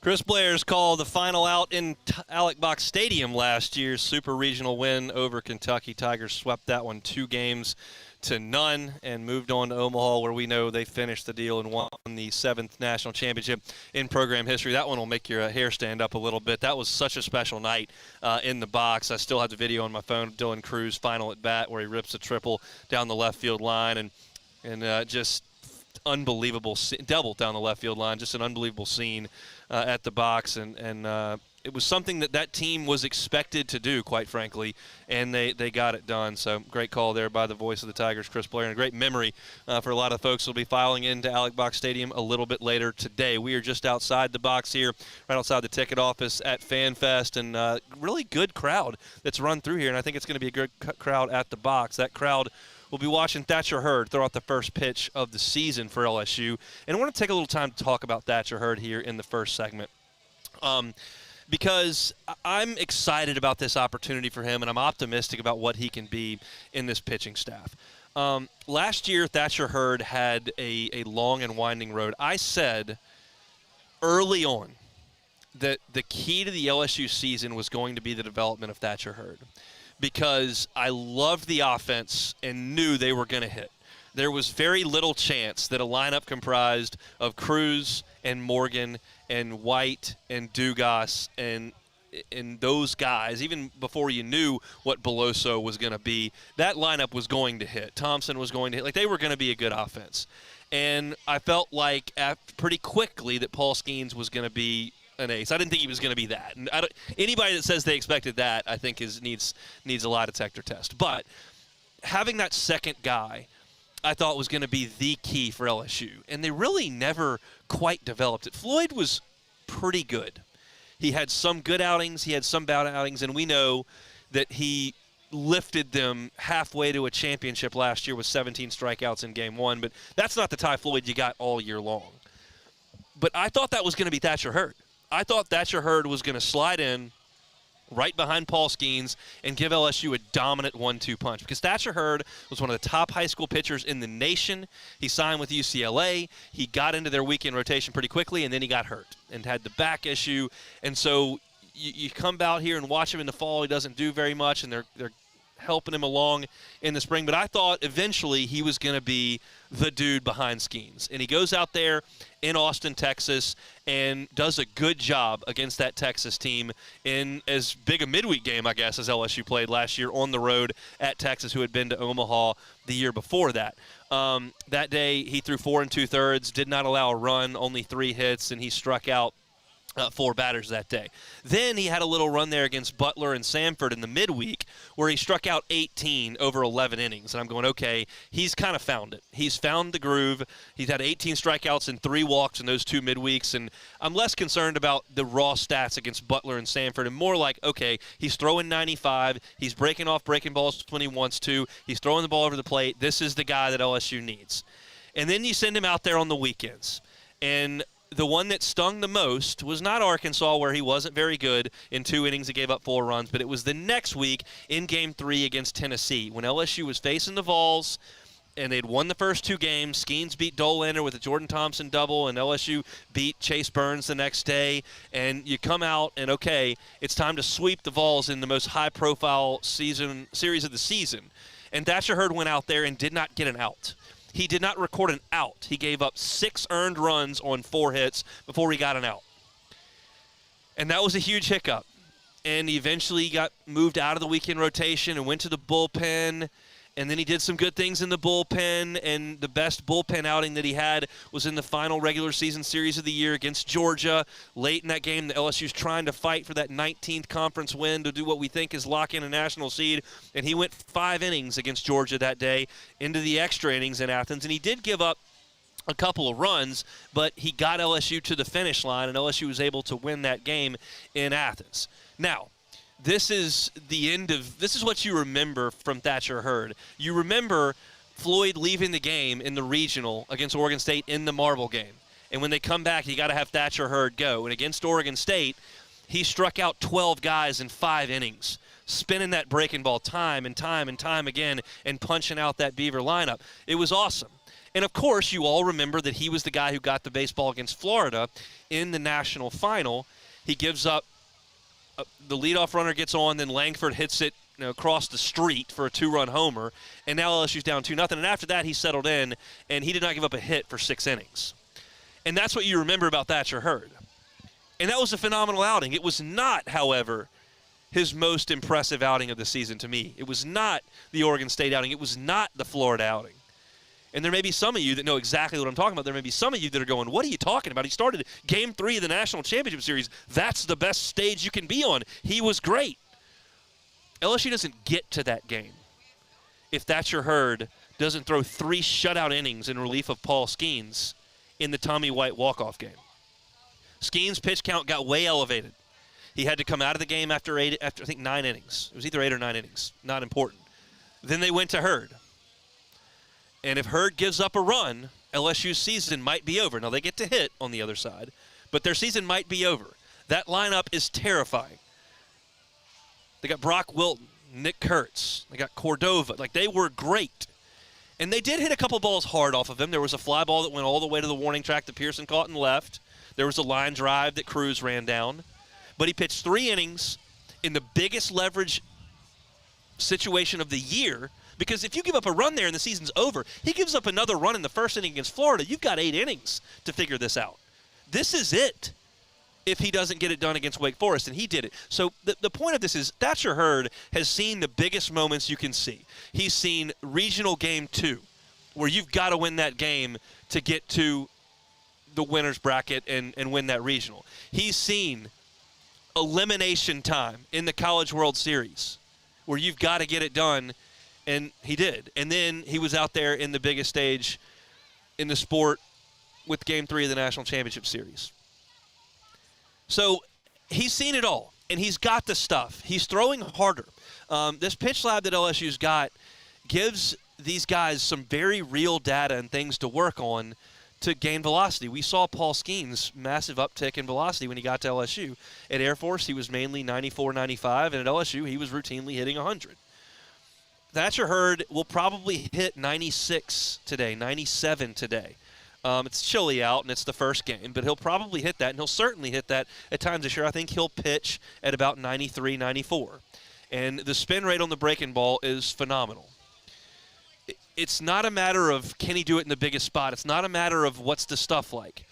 The biggest statistic for Thatcher Hurd this year is going to be the base on balls. He's got to throw more strikes than he did last year. Do you know that Thatcher Hurd last year led LSU in walks issued? He issued 40. He threw 63 innings. That's 30 less than Ty Floyd. That's half of what Paul Skeens pitched. And Skeens had half as many walks, had 20. Again, I'm not asking you to be Paul Skeens. I'm not, and no one is. There are things that are so good that we know no one's going to compare things to it. I didn't have to worry about everybody trying to compare Miles Brennan to Joe Burrow in 2020. Nobody was doing that. And I don't think anybody's going to compare Thatcher Hurd to Paul Skeens in terms of what they do on the mound. I'm asking Thatcher Hurd to throw it over the plate more. And if he does that, LSU's going to be just fine. Keep in mind, LSU threw Paul Skeens out there in 10 SEC games last year. And the Tigers went 8-2 of those games. Arkansas, behind Hagen Smith and that great bullpen, got LSU into extra innings and beat them in a game that Skeens pitched. And then the weather forced Skeens out against South Carolina, and the Gamecocks piled on the LSU bullpen after that. And LSU went 8-2. When you start to do the math with those 30 SEC games, and you figure that Thatcher Hurd pitches on Friday at this point in 10 of them, I'm not asking for 8-2. That'd be great. Nola would go 8-2 or 9-1. Skeens went 8-2. But 6-4 is good on Fridays. You're facing Hagen Smith and JT Quinn. Those guys are good. You're facing whoever Kevin O'Sullivan decides to put out there. When Vanderbilt comes to town, probably Carter Holton. Like, these are studs. I think Thatcher Hurd can pitch with those guys. And I think that LSU can expect to have a winning record on Fridays with the team that they've got and Thatcher Hurd taking the baseball. I don't expect to see 100 pitches from Thatcher today. I think you're looking at closer to 65, 70. We had a longer track record with Maneri on that than we do on Jay Johnson. But I'm excited for Thatcher Hurd to get the baseball. He's never done this before, being the guy. And there are some options if he does falter. Holman's done it before. We think Jump may be the best pitcher on the staff when he's healthy. But I'm excited to see Thatcher Hurd take the ball today and hope that he can get LSU off to a great start and start a great season here in Baton Rouge, which leads him to be a first-round pick. I'm confident in LSU's ace, and I think we see him really good today. We're out here outside the box at FanFest. It's the Hunt Palmer Show presented by Cork's Cajun Fried Fish and Shrimp. We got Chris Demouy coming up in 20 minutes from right now. You probably don't know much about VMI. I didn't until this morning either, but I'll talk a little bit about it and what LSU needs to do to get off to a good start today. Come back with us on the Hunt Palmer Show. The Hunt Palmer Show. One Bath and Closets. OneBathAndClosets.com is the website to go to. Look, maybe safety is an issue in the bathroom for an aging loved one. Maybe you're a little concerned about slips and falls. One Bath and Closets deals with that kind of stuff all the time. It's not just brand new gorgeous bathrooms they do, which they can. They can also put guardrails near the shower and tub areas and the toilet area for you. They can do a walk-in shower that makes things a little bit more convenient. They do non-slip floors in bathrooms as well. David Duvall and his team, not just about the beautiful work that they do, but also the functional work that they do to make a bathroom a safer place for the aging loved one in your life. I invite you to go to OneBathAndClosets.com to get the free consultation. Let David Duvall and his team come over and see what they can do for you. You can go to OneBathAndClosets.com and also look at the great work they do from as far as the testimonials and the pictures on the website. OneBathAndClosets.com is the website. They'll do it right the first time and leave the competition behind. One Bath and Closets at OneBathAndClosets.com. In times of need, get a full list of phone numbers, websites, and other important emergency information on the Demco Stormwatch page at 1045ESPN.com. Join MMR and ignite your career today. MMR is the largest electrical and instrumentation contractor in the nation, and they're seeking talented individuals to join their team. For over 3 decades, they've been headquartered right here in Baton Rouge, and they have offices all around the globe. And MMR offers a tailored path for both professional and personal development, outstanding benefits, and a dynamic culture. So whether you're an intern, a seasoned pro, or you're just starting out, see what MMR can offer you. Apply at mmrgrp.com.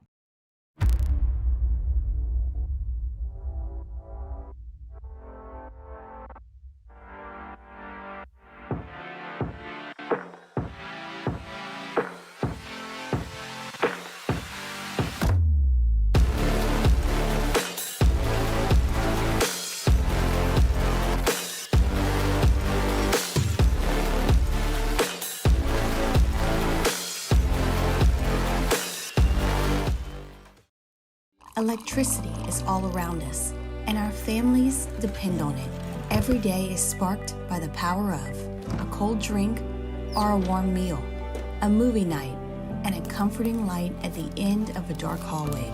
From sunrise to sunset, playtime to bedtime, our team is ready to take care of your electrical needs, even in the case of an after-hours emergency. The light in your life shines brighter with Mr. Electric. Hey, it's Matt Moscona. For years, you've heard me tell you about Insurance Network of Louisiana, helping you find better coverage for less money. But it's not just for your home and auto. They also offer commercial property. So, retail stores, professional offices like doctors, dentists, attorneys, clothing boutiques. Insurance Network of Louisiana can find you better coverage for less money. They service the entire state of Louisiana, and they're local. So call today at 293-0450 or lainsurance.net. Yo, Jake here from my friends over at Community Steel Company located in Gonzales, Louisiana. The local place you can turn to for all of your metal building needs. Notice I said local, not Houston, not Dallas, not Atlanta, but right here in Gonzales. Visit them at their brand new state-of-the-art website at communitysteelco.com or pick up the phone and give them a call today to answer all of your questions on your metal buildings, roofing and sheet metal, and any other steel needs you or your business need at 225-647-2020. I've been doing business with Luba for 25 years. They're dependable, trustworthy. It's just the attention to detail with our clients. Our folks have years and years of experience. They're highly trained professionals, but many companies have that asset.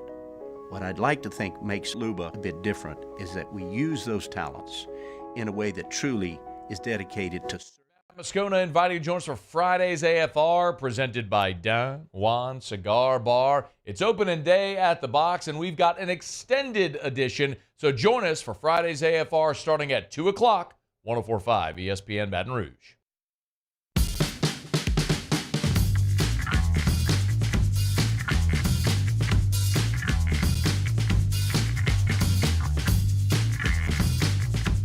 This is the Hunt Palmer Show, brought to you by Corks, Cajun Fried Fish and Shrimp. Skeens 0-1, looking to bunt down the first base line. Morgan will get it, get it to Milazzo. Tag applied, he's out at home. Trey Morgan sprinting down the first base line. Gloved it, an option pitch to Milazzo standing at the plate, and Johnson is out. Let's go. What a play right there by Trey Morgan. Oh, love the Duggar right there. That, of course, the squeeze play by Wake Forest. Trey Morgan found his way darting up the first base line, gloved it, and flipped it to Milazzo on the dive to get the out and keep LSU in a scoreless tie with the Demon Deacons. We know LSU would go on to win that one. A huge moment for the 2023 national champs. If you missed it a little bit earlier, I do have the lineup for LSU if you're headed out to the box or getting ready to settle in and watch opening day in 45 minutes. Michael Braswell will lead off for LSU at shortstop. Jake Brown, the freshman's in right field. He'll hit second. Tommy White is the third baseman. He will hit third. Hayden Travinsky is the cleanup man and designated hitter. Josh Pearson at second base will hit fifth. It'll be the big slugger Jared Jones at first base hitting sixth. Arizona transfer Mac Bingham mans left field and hits seventh. Paxton Kling will patrol center and hit eighth. And Alex Milazzo, the senior catcher, will hit ninth and do the catching for right-hander Thatcher Hurd. A little update on the SEC as far as games today. Vanderbilt is underway. They're in Nashville at home against Florida Atlantic. That game has just started. starting at the same time as LSU. Kentucky's at South Carolina upstate. Last year, Kentucky cooked those RPI books. They were playing these road games against teams no one ever heard of, and all of a sudden you looked up, and their record wasn't that great, and their RPI was like 3. So I think that's kind of the plan for the crew up there in blue. They'll play at South Carolina upstate today. UNC Asheville is at Georgia in Athens. It'll be James Madison up at Baum Walker to face the Arkansas Razorbacks at 2 o'clock. Miami of Ohio is playing South Carolina. Air Force, sans Paul Skeens, will be at Dudy Noble playing Mississippi State. Manhattan is in Alabama to play the Crimson Tide. St. John's will visit Fondren Ballpark to play the Florida Gators on opening day there. McNeese, the Cowboys, headed over to College Station. They'll play Texas A&M tonight at 6 o'clock. Eastern Kentucky is at Auburn on the Plains. Tennessee is over in Arlington, the only real high-profile weekend in SEC baseball play on opening weekend. They'll start tonight against Texas Tech in Globe Life over in Arlington, Texas. And then the nightcaps, 8 o'clock from San Luis Obispo, California. It'll be Missouri taking on Cal Poly. And if you really want to watch some baseball real late tonight, you can do it because Ole Miss is at Hawaii, and that will start at 10:30 Central Time on ESPN+. So if you're a sicko or you just can't sleep, Ole Miss tonight at 10:30 on ESPN+. LSU is opening with Virginia Military Institute. The only thing I know about VMI is where the campus is, because my good buddy went to Washington and Lee University in Lexington, Virginia, and we were driving to go to like a restaurant or something, and I looked over and there was VMI. So I could tell you where their campus is. It's in Virginia. Before this morning at about 9 o'clock, I couldn't tell you much else, but I did find some interesting information about this VMI baseball team. Last year, VMI, even though they didn't have a winning record and they were under 500 in conference play in the SoCon, they led the nation in stolen bases last year. They stole 192 bags. That included stealing 9 bases in a single inning, which was a NCAA record. 9 steals in an inning. Who was catching? That's not very good. I feel like if I was catching, we might not be able to steal 9 bases in an inning, but they did that. So my question is, okay, well, do they have any of those guys back that stole a bunch of bases? It's a transfer portal era. Maybe they were some seniors. Let's look. In fact, 4 of them are back. Ty Swaim is back. Justin Stark is back. Trey Morgan is back. More about him in a second. Just a coincidence. And Brent Cook is back. The only guy that's not back that stole 25-plus bases for VMI is Zach Morris. I don't know where his huge cell phone is. I'm not sure where Kelly Kapowski or A.C. Slater are, but Zach Morris not back at VMI this year. The other 4 guys are. So I would feel like it's a pretty safe assumption to say you're facing a very, very aggressive base-stealing team today in VMI. You'll see them again on Sunday, and I think that has something to do with the fact that Alex Milazzo is back there behind home plate. I think you'll probably see him again on Sunday. Their best player is Justin Stark. He's the SoCon preseason player of the year. He hit .392 last year. He was top 10 in the SoCon in 9 offensive categories. So Justin Stark, the big name for VMI in this one. Last year, this VMI team hit .322. That was 5th nationally. They were top 25 in the country in doubles, slugging, and on base. And I told you they led the nation in steals. That's a really, really offensive team. Thinking, well, why did they lose so many games? Well, probably because they didn't have very many good pitchers. That's they didn't have Paul Skeens. Not all the military academies have Paul Skeens. And this VMI team did not pitch worth a flip last year, and I don't anticipate that they're going to be a whole lot better this year. If you missed Trey Morgan from last year on LSU's team, I've got a new one for you here. He'll pitch for VMI today. He's a two-way player. As I mentioned, he stole a bunch of bases last year, 26 of them. He's 5'10", 170, so not exactly the most intimidating presence on the mound. Last year, Trey Morgan was 2-2. He pitched in 16 games, made 6 starts. His ERA was 5.58 in 40 1/3 innings. He gave up 56 hits, 30 runs, 25 earned, 16 walks, 22 strikeouts in 40 innings in the SoCon. Yeesh, and it gets worse. Batting average against for Trey Morgan, the southpaw for VMI last year, .337. So that's not exactly heartwarming if you're VMI facing this LSU lineup. And quite frankly, I would expect LSU to bring the bats out in a big way in this game. I don't mean to put any negativity into the air, just kind of mentioning a memory from last year when I was at the box taking in the season opener.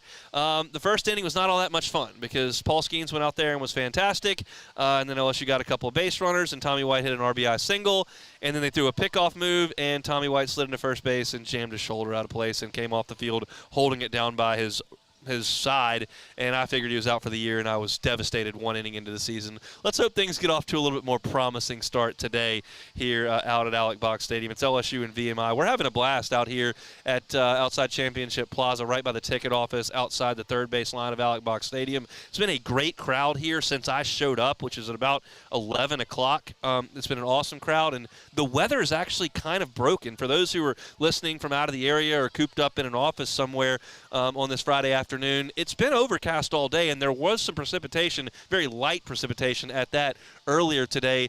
That has broken. I'm not suggesting that we're done for the day with rain because the forecast hasn't been great, but there is a little bit of daylight peeking out. Everybody is in good spirits. I don't see any umbrellas or ponchos out. I got some folks in short-sleeve shirts. I might question that decision-making, but it's as good as we can do for opening day here in the middle of February. I know that it's not everybody's favorite thing to do to crank things up this early at 2 o'clock, but there will be plenty of baseball to get to over the course of the next 4 months, and we are so fired up to be here today. Our Friday shows are brought to you by Cork's Cajun Fried Fish and Shrimp. It's a Lenten Friday. If you're going to abstain from meat on this Lenten Friday, Cork's is an awesome option. You can get on by on Government, Jefferson, and Foster. Get a delicious platter of those jumbo gulp catfish, crispy fried, what's that, Gulf fried catfish? And Gulf jumbo shrimp. That's a wonderfully read live read, but it's awesome. It's fried catfish and fried shrimp, and you can get it over there at Cork's with those shoestring fries. They've also got other menu items like their baked potato with crawfish etouffee, another great Lenten option for you on the seafood front, and they do great work on their catering. So whether it's a tailgate out at the box, it's a game watching party, or maybe you're just feeding the office on a random work day, call our friends over there at Cork's, Paul and Michael Medinka. They are happy to set you up with their catering. They do it fantastically. They're the same brothers that brought you Kuyon's barbecue across the river. And Cork's is now just over a year old and been a partner with us for over a year now on Fridays, and we certainly do appreciate that. We're going to take a time out and go to a weekly staple. He was with us all last year. He's going to be with us this year. We've changed his day. He was a Wednesday guest last year. We're having him on Fridays moving forward this year. He is national champion, left-handed pitcher for the Tigers, Chris Demui, and he's next on The Hunt Palmer Show. You are now listening to The Hunt Palmer Show. Our listeners fire off their opinions on the jimsfirearms.net hotline at 499-1045. Keep listening for your next chance to shoot us your thoughts with the jimsfirearms.net hotline on 1045 ESPN Baton Rouge. Gulf Coast Bank and Trust is giving our customers the power to bank anywhere, anytime during this challenging event. And we're right there with you. Our mobile banking app is a smart way to manage your money and time. Gulf Coast Bank and Trust, the bank that cares about you. The Windsor Senior Living Community in Mandeville, Louisiana is a beautiful, vibrant apartment community geared towards seniors. They are nestled right in the heart of Mandeville, where seniors live a more carefree lifestyle in spacious apartments with the peace of mind that comes from having a little extra help. Call the Windsor at 985-624-8040 to schedule a lunch and tour. Come see how the Windsor can be your passport to peace of mind.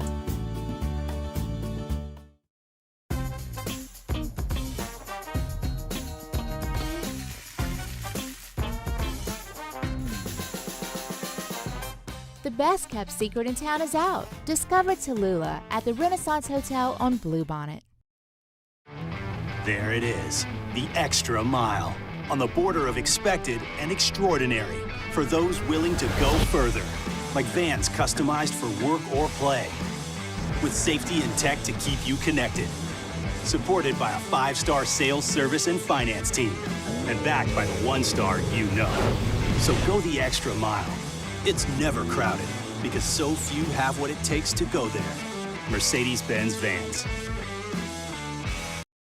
Dylan Cruz here to tell you about Six Rings Baseball and Softball Camp. If you live on the North Shore and play ball, go to Six Rings Camps with former LSU assistant coach Dan Canaveri. His knowledge is second to none, and your child will improve and have fun doing it. Camps were held at Coquille Park and Six Rings Academy in Covington with 4 sessions over the summer. Full day and morning only sessions are available from ages 7 to 13. Go to sixringsbaseball.com or call 985-206-9096. Learn the game to love the game. Breck teamed up to reimagine your parks, and you imagined big. With your help, we went to work, creating 12 beautiful community parks across the parish. A family-sized water park, miles and miles of trails, and parks just for your dogs. There are more places to splash, to explore, to run wild, and even soar. You imagined, we delivered. Gold. Breck, your #1 park system in the nation. Electricity is all around us, and our families depend on it.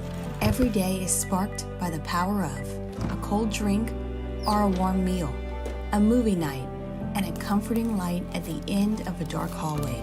From sunrise to sunset, playtime to bedtime, our team is ready to take care of your electrical needs. Even in the case of an after-hours emergency, the light in your life shines brighter with Mr. Electric.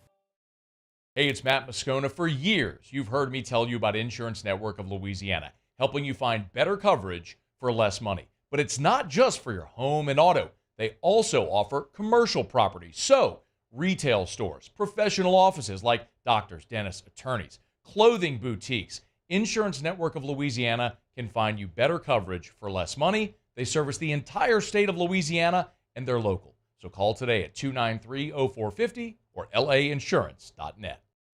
Yo, Jake here from my friends over at Community Steel Company located in Gonzales, Louisiana.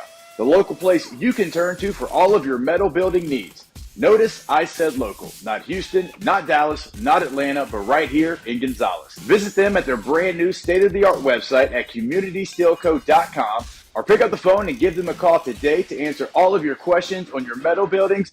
Monday edition of Off the Bench. Will T-Bob Hebert be back in studio? Well, we will all find out together, but tune in so you can see T-Bob and Jake recap opening weekend of LSU baseball. Also, we'll talk the latest with LSU football and the New Orleans Saints. Tune in 7 to 10 a.m. here on 104.5 ESPN Baton Rouge.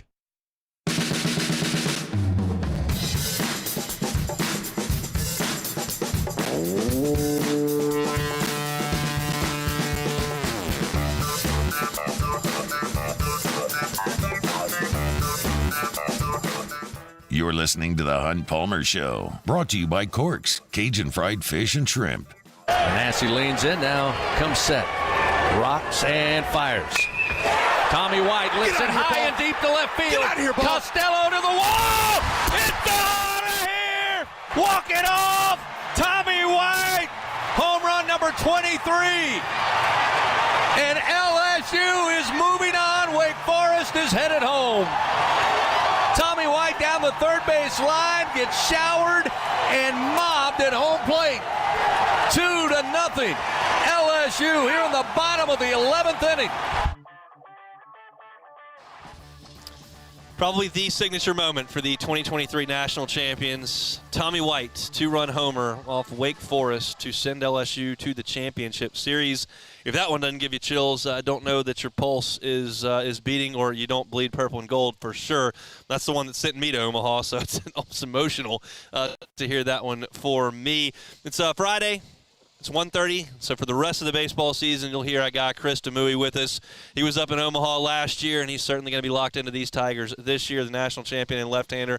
Joins us on the Tim's Firearms Hotline. Demouy, happy opening day. How we doing? Doing good. It's always a good day for opening day in LSU baseball, so excited just like you are, Hunt. So thanks for having me back on this year, man. Absolutely. We're very much looking forward to it. Did you see the lineup, or do you want me to go through it for you?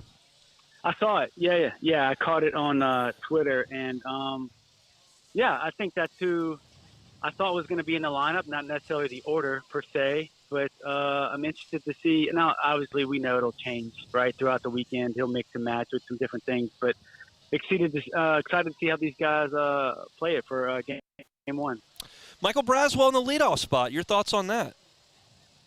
That was surprising to me, I guess. I saw him in the fall. Haven't had a chance to see these guys in the spring, really, just because of work and life and stuff like that. But and I remember his time at South Carolina. You know, everything I remember about him at South Carolina, it seemed like he hit everything to right center and to right field. But it'll be interesting. I wasn't expecting him. I was expecting him more towards the 7 or 8 hole. But obviously, I trust in Jay Johnson. Who cannot trust in Jay after last year and what he's done since he's been here? So, yeah, I'm just going to take a wait-and-see approach. It's game one. I'm not going to get overexcited or down on the kid if he has a rough day today. It's a new environment for him, even though he's been in the SEC. So I guess we'll just see how it plays out. You know, but I was surprised with him in the 1 hole. So that's kind of a question and a wait-and-see type deal. We don't have to wait and see what Tommy White's going to do. He's going to hit 1 million if people pitch to him. That's the chore that LSU's got, is to make people pitch to him. Hayden Travinski will get job number 1 in the cleanup spot behind Tommy White. How do you feel about that? I think it makes a lot of sense. It seems like Travinski's just kind of taken everything you've heard from the program this year and what's come out of LSU. It seems like Travinski's just taken that step, him and Milazzo specifically, in terms of being leaders, and they should be, right? They've been there forever. They've been through the battles, the ups and downs, and the successes. And I think he's a perfect, person to stay behind White. And like you said, that's my biggest question mark is who's going to protect him, right? Because you got to have guys that get on base or somebody that you're worried about after him, or there's no reason to give him anything to hit. So I'm fine with Travinski getting the first shot to protect him. I think he's earned it after what he did last year, and I'm excited to see the kind of year he's going to have. I went back and looked at the statistics sheet from last year, and it surprised me how little Travinski played. It felt like, because there was so much drama late in the season that he was in the middle of all of it, but he didn't play the first 3 months. So the sample size is still not that big. Is there a chance he's an All-American, that he's a star? I think he could be. Yeah, I mean, you think about it. I just remember him really bursting onto the scene with that Ole Miss. I think that Ole Miss bomb he hit just kind of out of nowhere. It seemed like every time he got up to hit, when he first kind of got on LSU fans' radar, really, on a consistent basis, he was just hitting home run after home run. He had, crazy stats. But I think he does. It just comes down to him, and, he's got a big swing. He's got a ton of pop. It's just if he does, can take some walks, cut down on some strikeout numbers, and be just a consistent hitter, not only throughout the last 2 months, per se, but throughout the whole year. Now that, and that you can say that for a lot of people, right? Now that people have a book on you, what are you going to do to adjust when they know how to pitch you? How have you matured in your approach at the plate? And I think that'll be key for him this year. But I could see it for sure. I mean, he's got the potential. There's no doubt. Who's your sophomore pick to click between Paxton Kling, Brady Neal, Jared Jones, and Ethan Fry? People forget about Neal, and I even forget about Neal. He had a great year until he got hurt. He's kind of going down a little bit. Then he eventually got hurt, and maybe that contributed to it. But he came out the gate like gangbusters. But to me, I think it's going to be Paxton Kling. He's man in center field. He can make all the plays out there, right? He's a gap-to-gap center fielder. He can run. He's got some serious pop in his bat. And talking with some friends this morning, I think he's going to steal 15 to 20 bags. I think he may have to. I think LSU is going to have to take a little bit of a different approach this year in terms of how they produce runs. And when I saw him in the fall, he was stealing bases, and he should. He should be given that freedom. And as long as he just doesn't press, and maybe that's why he's in the 8 hole today, I think, so we can see some more fastballs. But I think it's going to be him. And really, I think if this team wants to go, get into a super and hopefully get back to Omaha, he's going to have a really good year. And he's draft eligible. So hopefully not a lot of that is weighing on his shoulders to where he presses too much. But, there's some big-time things on the plate for this young man. Thatcher Hurd, what's the key for him? I think I caught you from the 1 o'clock hour after I've kind of got done with work for the day, and I think you hit the nail on the head. I think being more consistent, and I really liked what I saw out of him at the end of the year, as you mentioned, and then in the fall when I saw him, I thought he was just dominant. He looked like he had taken that next step, like, okay, I'm going to be the guy on the staff this year. People are going to follow my lead, and like he wanted that mantra. And he was up to 98, like I saw him in the fall, and his breaking ball, as you discussed, is filthy. So throwing more strikes, and I think just it seemed like he had some mechanical issues at the beginning of the year, and who knows, right? He's coming from UCLA. He's at a big-time program where people actually pay attention, unlike they do on the West Coast, and he may have felt some of that. But I think he's got the perfect guy in his corner in Yeski. He's been around the program. He had success, as you said, at the highest level, and just throwing more strikes, but just setting the tone early, and I think early season success is really going to help him when it comes time to SEC play. As long as he gets his footing as a Friday night guy against some of these non-conference opponents, I think he'll be fine going into SEC play. When he went to the stretch only, just exclusively out of the stretch, he threw it a little bit better than he had early in the season. I think you'll see a lot more of that coming up. I was asked this question earlier this week, and I didn't have a great answer. I think there are a number of answers, not that they don't have one. I just didn't have a go-to answer. Right now, as we sit, and we got 56 games to play, who's the guy in the bullpen that one-run lead, 3 outs to get, you'd like to go get those 3 outs right now? I think right now it's probably still Gavin Guidry until I think you can trust Griffin Herring in that role. I think Lohr has proven himself, at Xavier, but this is just another step up, right? He did it in the regionals at Vanderbilt. Ackenhausen, obviously, I trust. There's a lot of guys, but right now I guess it's Gavin Guidry until proven otherwise. And then, look, in 3 weeks, we could say it could be Cam Johnson. I mean, his stuff is, for LSU fans that haven't really paid attention to baseball or fall baseball or rankings, the freshman lefty, Cam Johnson, is absolutely electric. 97 to 98 is a real thing. It's not made up, by super fans or whoever it may be. It's real. And he's going to be huge this year. But for me, I guess it's just going to be Guidry right now until proven otherwise. He's done it. So you just assume he can do it again. Chatting with Chris Demouy, Southpaw, is a national champion in the 90s for the Tigers, joining us every Friday here at 1:30. How do you think they get Cam Johnson integrated into this thing? That's a good question. I've been thinking about it. I mean, maybe relief the first weekend. If Jay is one thing that I've learned, and I got caught with this last year when I was doing the podcast, is that he's not afraid to throw people out there. I thought he would baby people or bring people along or set them up for success, but I think he's realized, like, a lot of these kids are ready to play now, especially these high-level kids, and they want to play now. So, look, I wouldn't be surprised to see Cam Johnson today in relief of Thatcher Hurd. Why not? It wouldn't surprise me. I also wouldn't be surprised to see him start Monday against, Central Arkansas, I guess, again on Monday, I think, that 1 o'clock game, because, LSU has the depth to where they can have, 7 or 8 starters, and that may be a good chance if LSU's sitting at 3-0, which I assume they will, for Cam Johnson to go out there and get 4 innings, in a non-pressure situation on a Monday, So I think his role could be flipped to where he's relief, or you could see him as a midweek starter, But and I think later on in the year he's going to be a massive piece for LSU and SEC play, whatever role he takes. Though. What's your biggest question or concern as we sit here on opening day? The hitting. For me, it's the hitting. I think they have just so many arms. A ton. For people that haven't really paid attention, again, they have just a ton of arms and talented arms. And guys that have proven themselves, even like Herring and Guidry, they're sophomores, but they've already been through the fire and won a championship, right? But to me, it's hitting. It's can, as you mentioned, Jones and Kling produce. Is Neal fully healthy? But then you got guys like Bingham and Braswell. I think they're going to be key for me this year as transfers, but they're thrust into the starting lineup. And look, they're not going to hit 144 home runs this year, which is what I think they hit last year. If they get to 100, I think that'll be huge. But can they, and they're going to score runs in a different way and probably at a smaller pace than they did last year, in my opinion. But I think I'm just worried if they can hit on a consistent basis, and then can they hit SEC pitching as good as it is across the conference on a consistent basis? That's my question heading into the season right now, and I think it's a big one. For sure. You played for one of the great motivators and mental manipulators in collegiate history, and y'all defended a national championship as well. Jay was awesome last year in that role, but what's his challenge to get these guys locked in to do it again? I think the things that I've read and heard him say, I think he's exactly right. It's like you just have to look in the mirror and look forward in terms of there's no sense in last year's over with. And those guys that are on the team that won the national championship last year, great. But right now, it just doesn't matter. Everybody's fired up to play LSU, but now you're the defending national champion, so there's a bigger target on your back. But if you can remove that and just take care of your job and day-to-day responsibilities, you're going to be fine just because there's enough talent around you. So just do what you have to do, and then just look forward. I mean, all that stuff that happened last year is done. Schemes and crews aren't coming back. Trey Morgan, except for today, for VMI, is not coming back.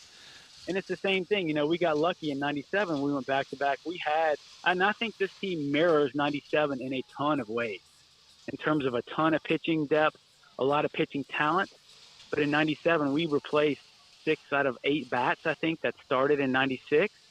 And this team is doing the same thing when they roll into 2024. So we had Brandon Larson who hit 40 home runs, and maybe Tommy White can hit 30 this year. But they'll find out some things about themselves, but as long as they stay focused on the present, and last year, you got to turn the page, I think they'll be fine.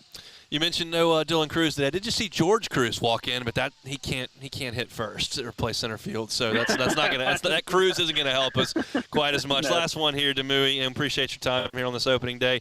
Are they championship good? They could be. Yeah. It's tough. I mean, you know, I can't say they are right now. I think, as me and you we discussed last year, top 8 seed is great. You want to host a super, but I think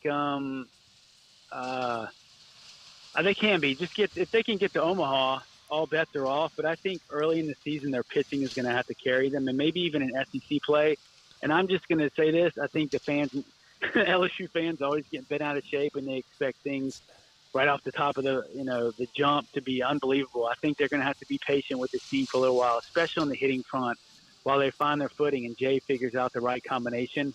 But I'm really excited to see their pitching. And I think they got the best pitching coach in the nation, Nate Yeskie. Do not undervalue him. He is an absolute stud when it comes to working with pitching. I mean, he's got great pedigree. He's proven that at multiple stops. And I think he's going to be phenomenal with this staff this year. Enjoy some I think they can. Go ahead. No, I was going to say, I think they can be, Hunt, and time will tell. Their SEC schedule is, man, it is a murderous row. It is rough. So we'll see. It is. Enjoy some baseball this weekend. We'll talk next Friday. Thanks, Demui. All right. Thanks, buddy. All right, man. He is Chris Demui, national champ, and Southpaw going to join us every single Friday. We'll come back and close it up, get you ready for baseball. It's the Hunt Palmer Show. The Hunt Palmer Show. It's time I tell you about Boudreaux's Electric, and coincidentally enough, Justin Boudreaux from Boudreaux's Electric just came by and dropped off his business card. So if you need a Generac generator, Justin and the folks over at Boudreaux's Electric can absolutely help you out with that. Look, protect yourself from the potential of power outages. We had one a month ago with the ice storm. We know another storm season is always around the corner. You can give yourself the peace of mind to know that your power at your home or your office is not going to go out if you give the folks at Boudreaux's Electric a call. Neil and Melissa have been running that joint for 40 years, and they can get you fixed up right. Give them a call. That new Gonzales location opening up. 225-300-9389. 225-300-9389. Get that generator put in. Look, for the peace of mind of only $5.90 a day for the life of that generator, you know that your power is not going to go out whether you're home or you've evacuated. Give my friends at Boudreaux's Electric a call. Again, that number, 225-300-9389. That's Boudreaux's Electric. In times of need, get a full list of phone numbers, websites, and other important emergency information on the Demco Stormwatch page at 1045ESPN.com.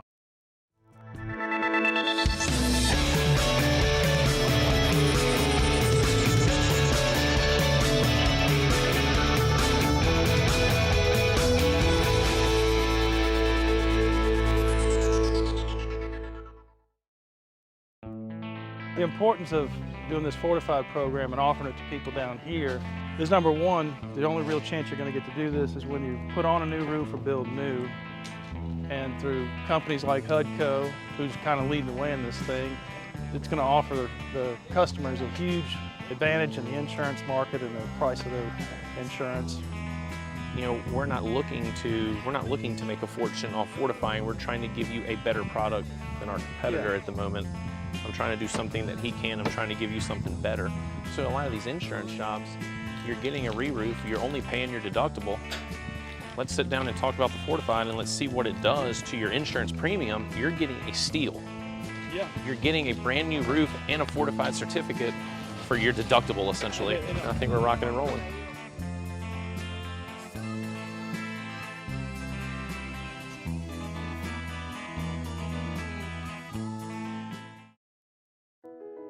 I've been doing business with Luba for 25 years.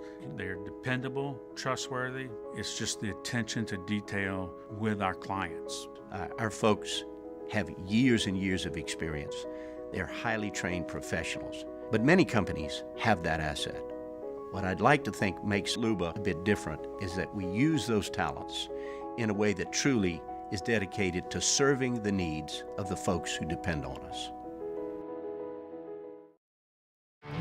There it is, the extra mile, on the border of expected and extraordinary for those willing to go further, like vans customized for work or play, with safety and tech to keep you connected. Supported by a 5-star sales, service, and finance team, and backed by the 1-star you know. So go the extra mile. It's never crowded, because so few have what it takes to go there. Mercedes-Benz Vans. Dylan Cruz here to tell you about Six Rings Baseball and Softball Camp. If you live on the North Shore and play ball, go to Six Rings Camps with former LSU assistant coach Dan Canaveri. His knowledge is second to none, and your child will improve and have fun doing it. Camps were held at Coquille Park and Six Rings Academy in Covington with 4 sessions over the summer. Full day and morning only sessions are available from ages 7 to 13. Go to sixringsbaseball.com or call 985-206-9096. Learn the game to love the game.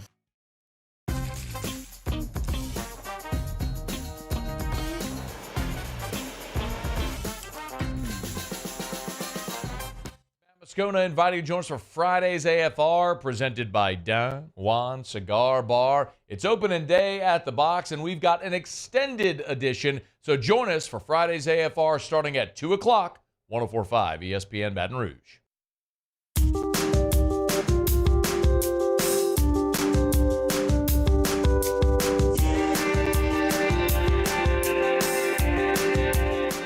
This is the Hunt Palmer Show, brought to you by Corks, Cajun Fried Fish and Shrimp. A strike and an out away from a natty. 2 outs, runner at first. The 0-2 pitch. Swing and a miss! And all is right in the world. Tigers win! Tigers win! The national championship is headed back to Baton Rouge. The dog pile begins left of the mound. A promise made and a promise kept by Tiger head coach Jay Johnson just over 2 years ago. Said, I'm here to get LSU to Omaha and back on top of the college baseball world. And after an 18-4 victory here tonight, he has done just that. The LSU Fighting Tigers are the 2023 national champions with an 18-4 win over the Florida Gators to take 2 of 3 in this championship series. Celebrate, Tiger fans, celebrate. Whew. I'll remember that one till the day I go. Lucky enough to get up to Omaha last year. First time I'd been for a championship series. My dad was right alongside. Man, that was something to watch. And that team is going to hold a special place forever and ever in the hearts of the people here in Baton Rouge. The star power, the consistency, the drama. I mean, who could forget that week in Omaha after they lose to Wake Forest to come back and beat Tennessee behind Nate Ackenhausen, and then the incredible performances by Griffin Herring and Paul Skeens in games against Wake Forest, and the Trey Morgan play and the Tommy White walk-off, and then to play so well in the Beloso home run to win Game 1 against Florida. And then you get crushed in Game 2. I left that game in the 7th inning to go get a steak when I was in Omaha. We're not watching this crap anymore. And they came back and played their best game of the year in Game 3 and won the national championship. And that'll always be a very, very special team. They're all special. And that you could argue that was the greatest team in the history of LSU. And we do a little bit to celebrate that. And we talked to Cade Beloso at the top of the show. I walked through Championship Plaza earlier today to get to where I'm sitting right now, just outside the box. And the new statue is already up to go with the 6 others. New flag is up. The Intimidators repainted. And that one's in the rearview mirror. And now it's time for the 2024 Tigers to see what they can do. Those of you that listen to this show know this about me, but I'll let it right back out there. I love and adore Saturday nights in Death Valley. I love doing the pregame show and the energy of 100,000 people, and there's nothing quite like the energy that place pumps into you. I did a basketball podcast for free before I went to work in the insurance business every single morning because I love watching LSU play basketball. I'm a diehard Chicago Cubs fan. I will be locked in on opening day. I'm listening to Cubs podcast twice a week. I'm all about it. When the Masters cranks up on Thursday, coming up in April, I will be watching the stream from my desk. You can guarantee it. I love that as well. Nothing has my heart like this sport and this team. That's just the way that I feel, and it's because I love the journey so much. I love the fact that the wind isn't out of your sails when you play a bad game on a Saturday. It's not out of your sails if you have a bad couple of weeks. It's about figuring out how to make your team better over the course of 4 months and then go out there with the advantages that you've hopefully given yourself to play at home to then go play your best baseball when it counts the most. And last year, LSU did that to a large degree. There were setbacks for Riley Cooper and Jay Shores and Garrett Edwards and Brady Neal coming out of the lineup, and you saw Tommy White get hurt, and Ty Floyd was up and down, and there were some guys, but they just made it because they had a great ace and a ton of star power in the lineup, and they got to the point in the season in May where they found out what the best recipe was, and then they went out and they played great. And you know what? They played it awesome in a game against Wake Forest in Omaha, and they lost. But it wasn't over. It's a journey. And today, here at the box, you start another journey. My anticipation is that LSU goes out there and plays a good ball game today and beats VMI. But if you play terribly, like LSU has done in football the last 4 years, you create no margin for error the rest of the way. That's not the case in baseball. It's a journey. It's never too high. It's never too low. It's never going to feel in there on a Saturday like it did when Jaden Daniels rolled out against Alabama and scored that 2-point conversion to win the game. And that's what a lot of people crave. But it doesn't feel like that in baseball, and that's more my personality. I just want to never be too high, never be too low, and get to the finish line. This team has championship aspirations, but there are a lot of questions they're going to have to answer before they get there. And today it kind of starts with Thatcher Hurd, and it starts with Jake Brown, and it starts with Michael Braswell and Mac Bingham. It starts with Jared Jones and Paxton Kling. I mean, these guys are new. And maybe we see Cam Johnson today. Maybe we see Justin Lore today. These are guys that we don't know a ton about. But we will learn over the next 4 months, and that part I love. And so you'll hear me every single day from 1 to 3 talking about it, reacting to it. Never too high, never too low, but with eyes firmly played on Omaha, Nebraska coming up in June, where we hope this team is playing again and dogpiling again. Maybe you'll shovel a jello shot home if you get up there to Omaha. But it starts today. It's LSU and VMI. What a day that we've had here in Championship Plaza, just outside of Alex Box Stadium. Thanks so much to Cade Beloso for jumping aboard, Jamie Tutko for jumping aboard. Always enjoy talking to Doug Thompson and Chris Demouy as well. For those that stopped by and said, hey, we appreciate it, thanks so much to the folks at Corks for bringing our Friday shows each and every week. That's all we can do before we go inside and watch some baseball. There's a cold Bud Light about 6 minutes into my future. Y'all lock in the ball game. If not, Matt Moscona is coming up on AFR from 2 to 6, an extended version. We appreciate him for letting us come on out and do this. Thanks to everybody again for coming out. It's time to go watch some baseball. We're back Monday, same time, same place. It's the Hunt Palmer Show. There's never been a better time to catch a John Deere deal from the crew of Sunshine. Ask us about our low monthly payment options on our tractor packages and let the good times roll. With equipment strong enough to power one of the world's largest celebrations, we've got your needs covered too. Learn more about what it means to be powered by Sunshine at sunequip.com. Some restrictions apply. See dealer for details. Offer ends April 30th, 2024.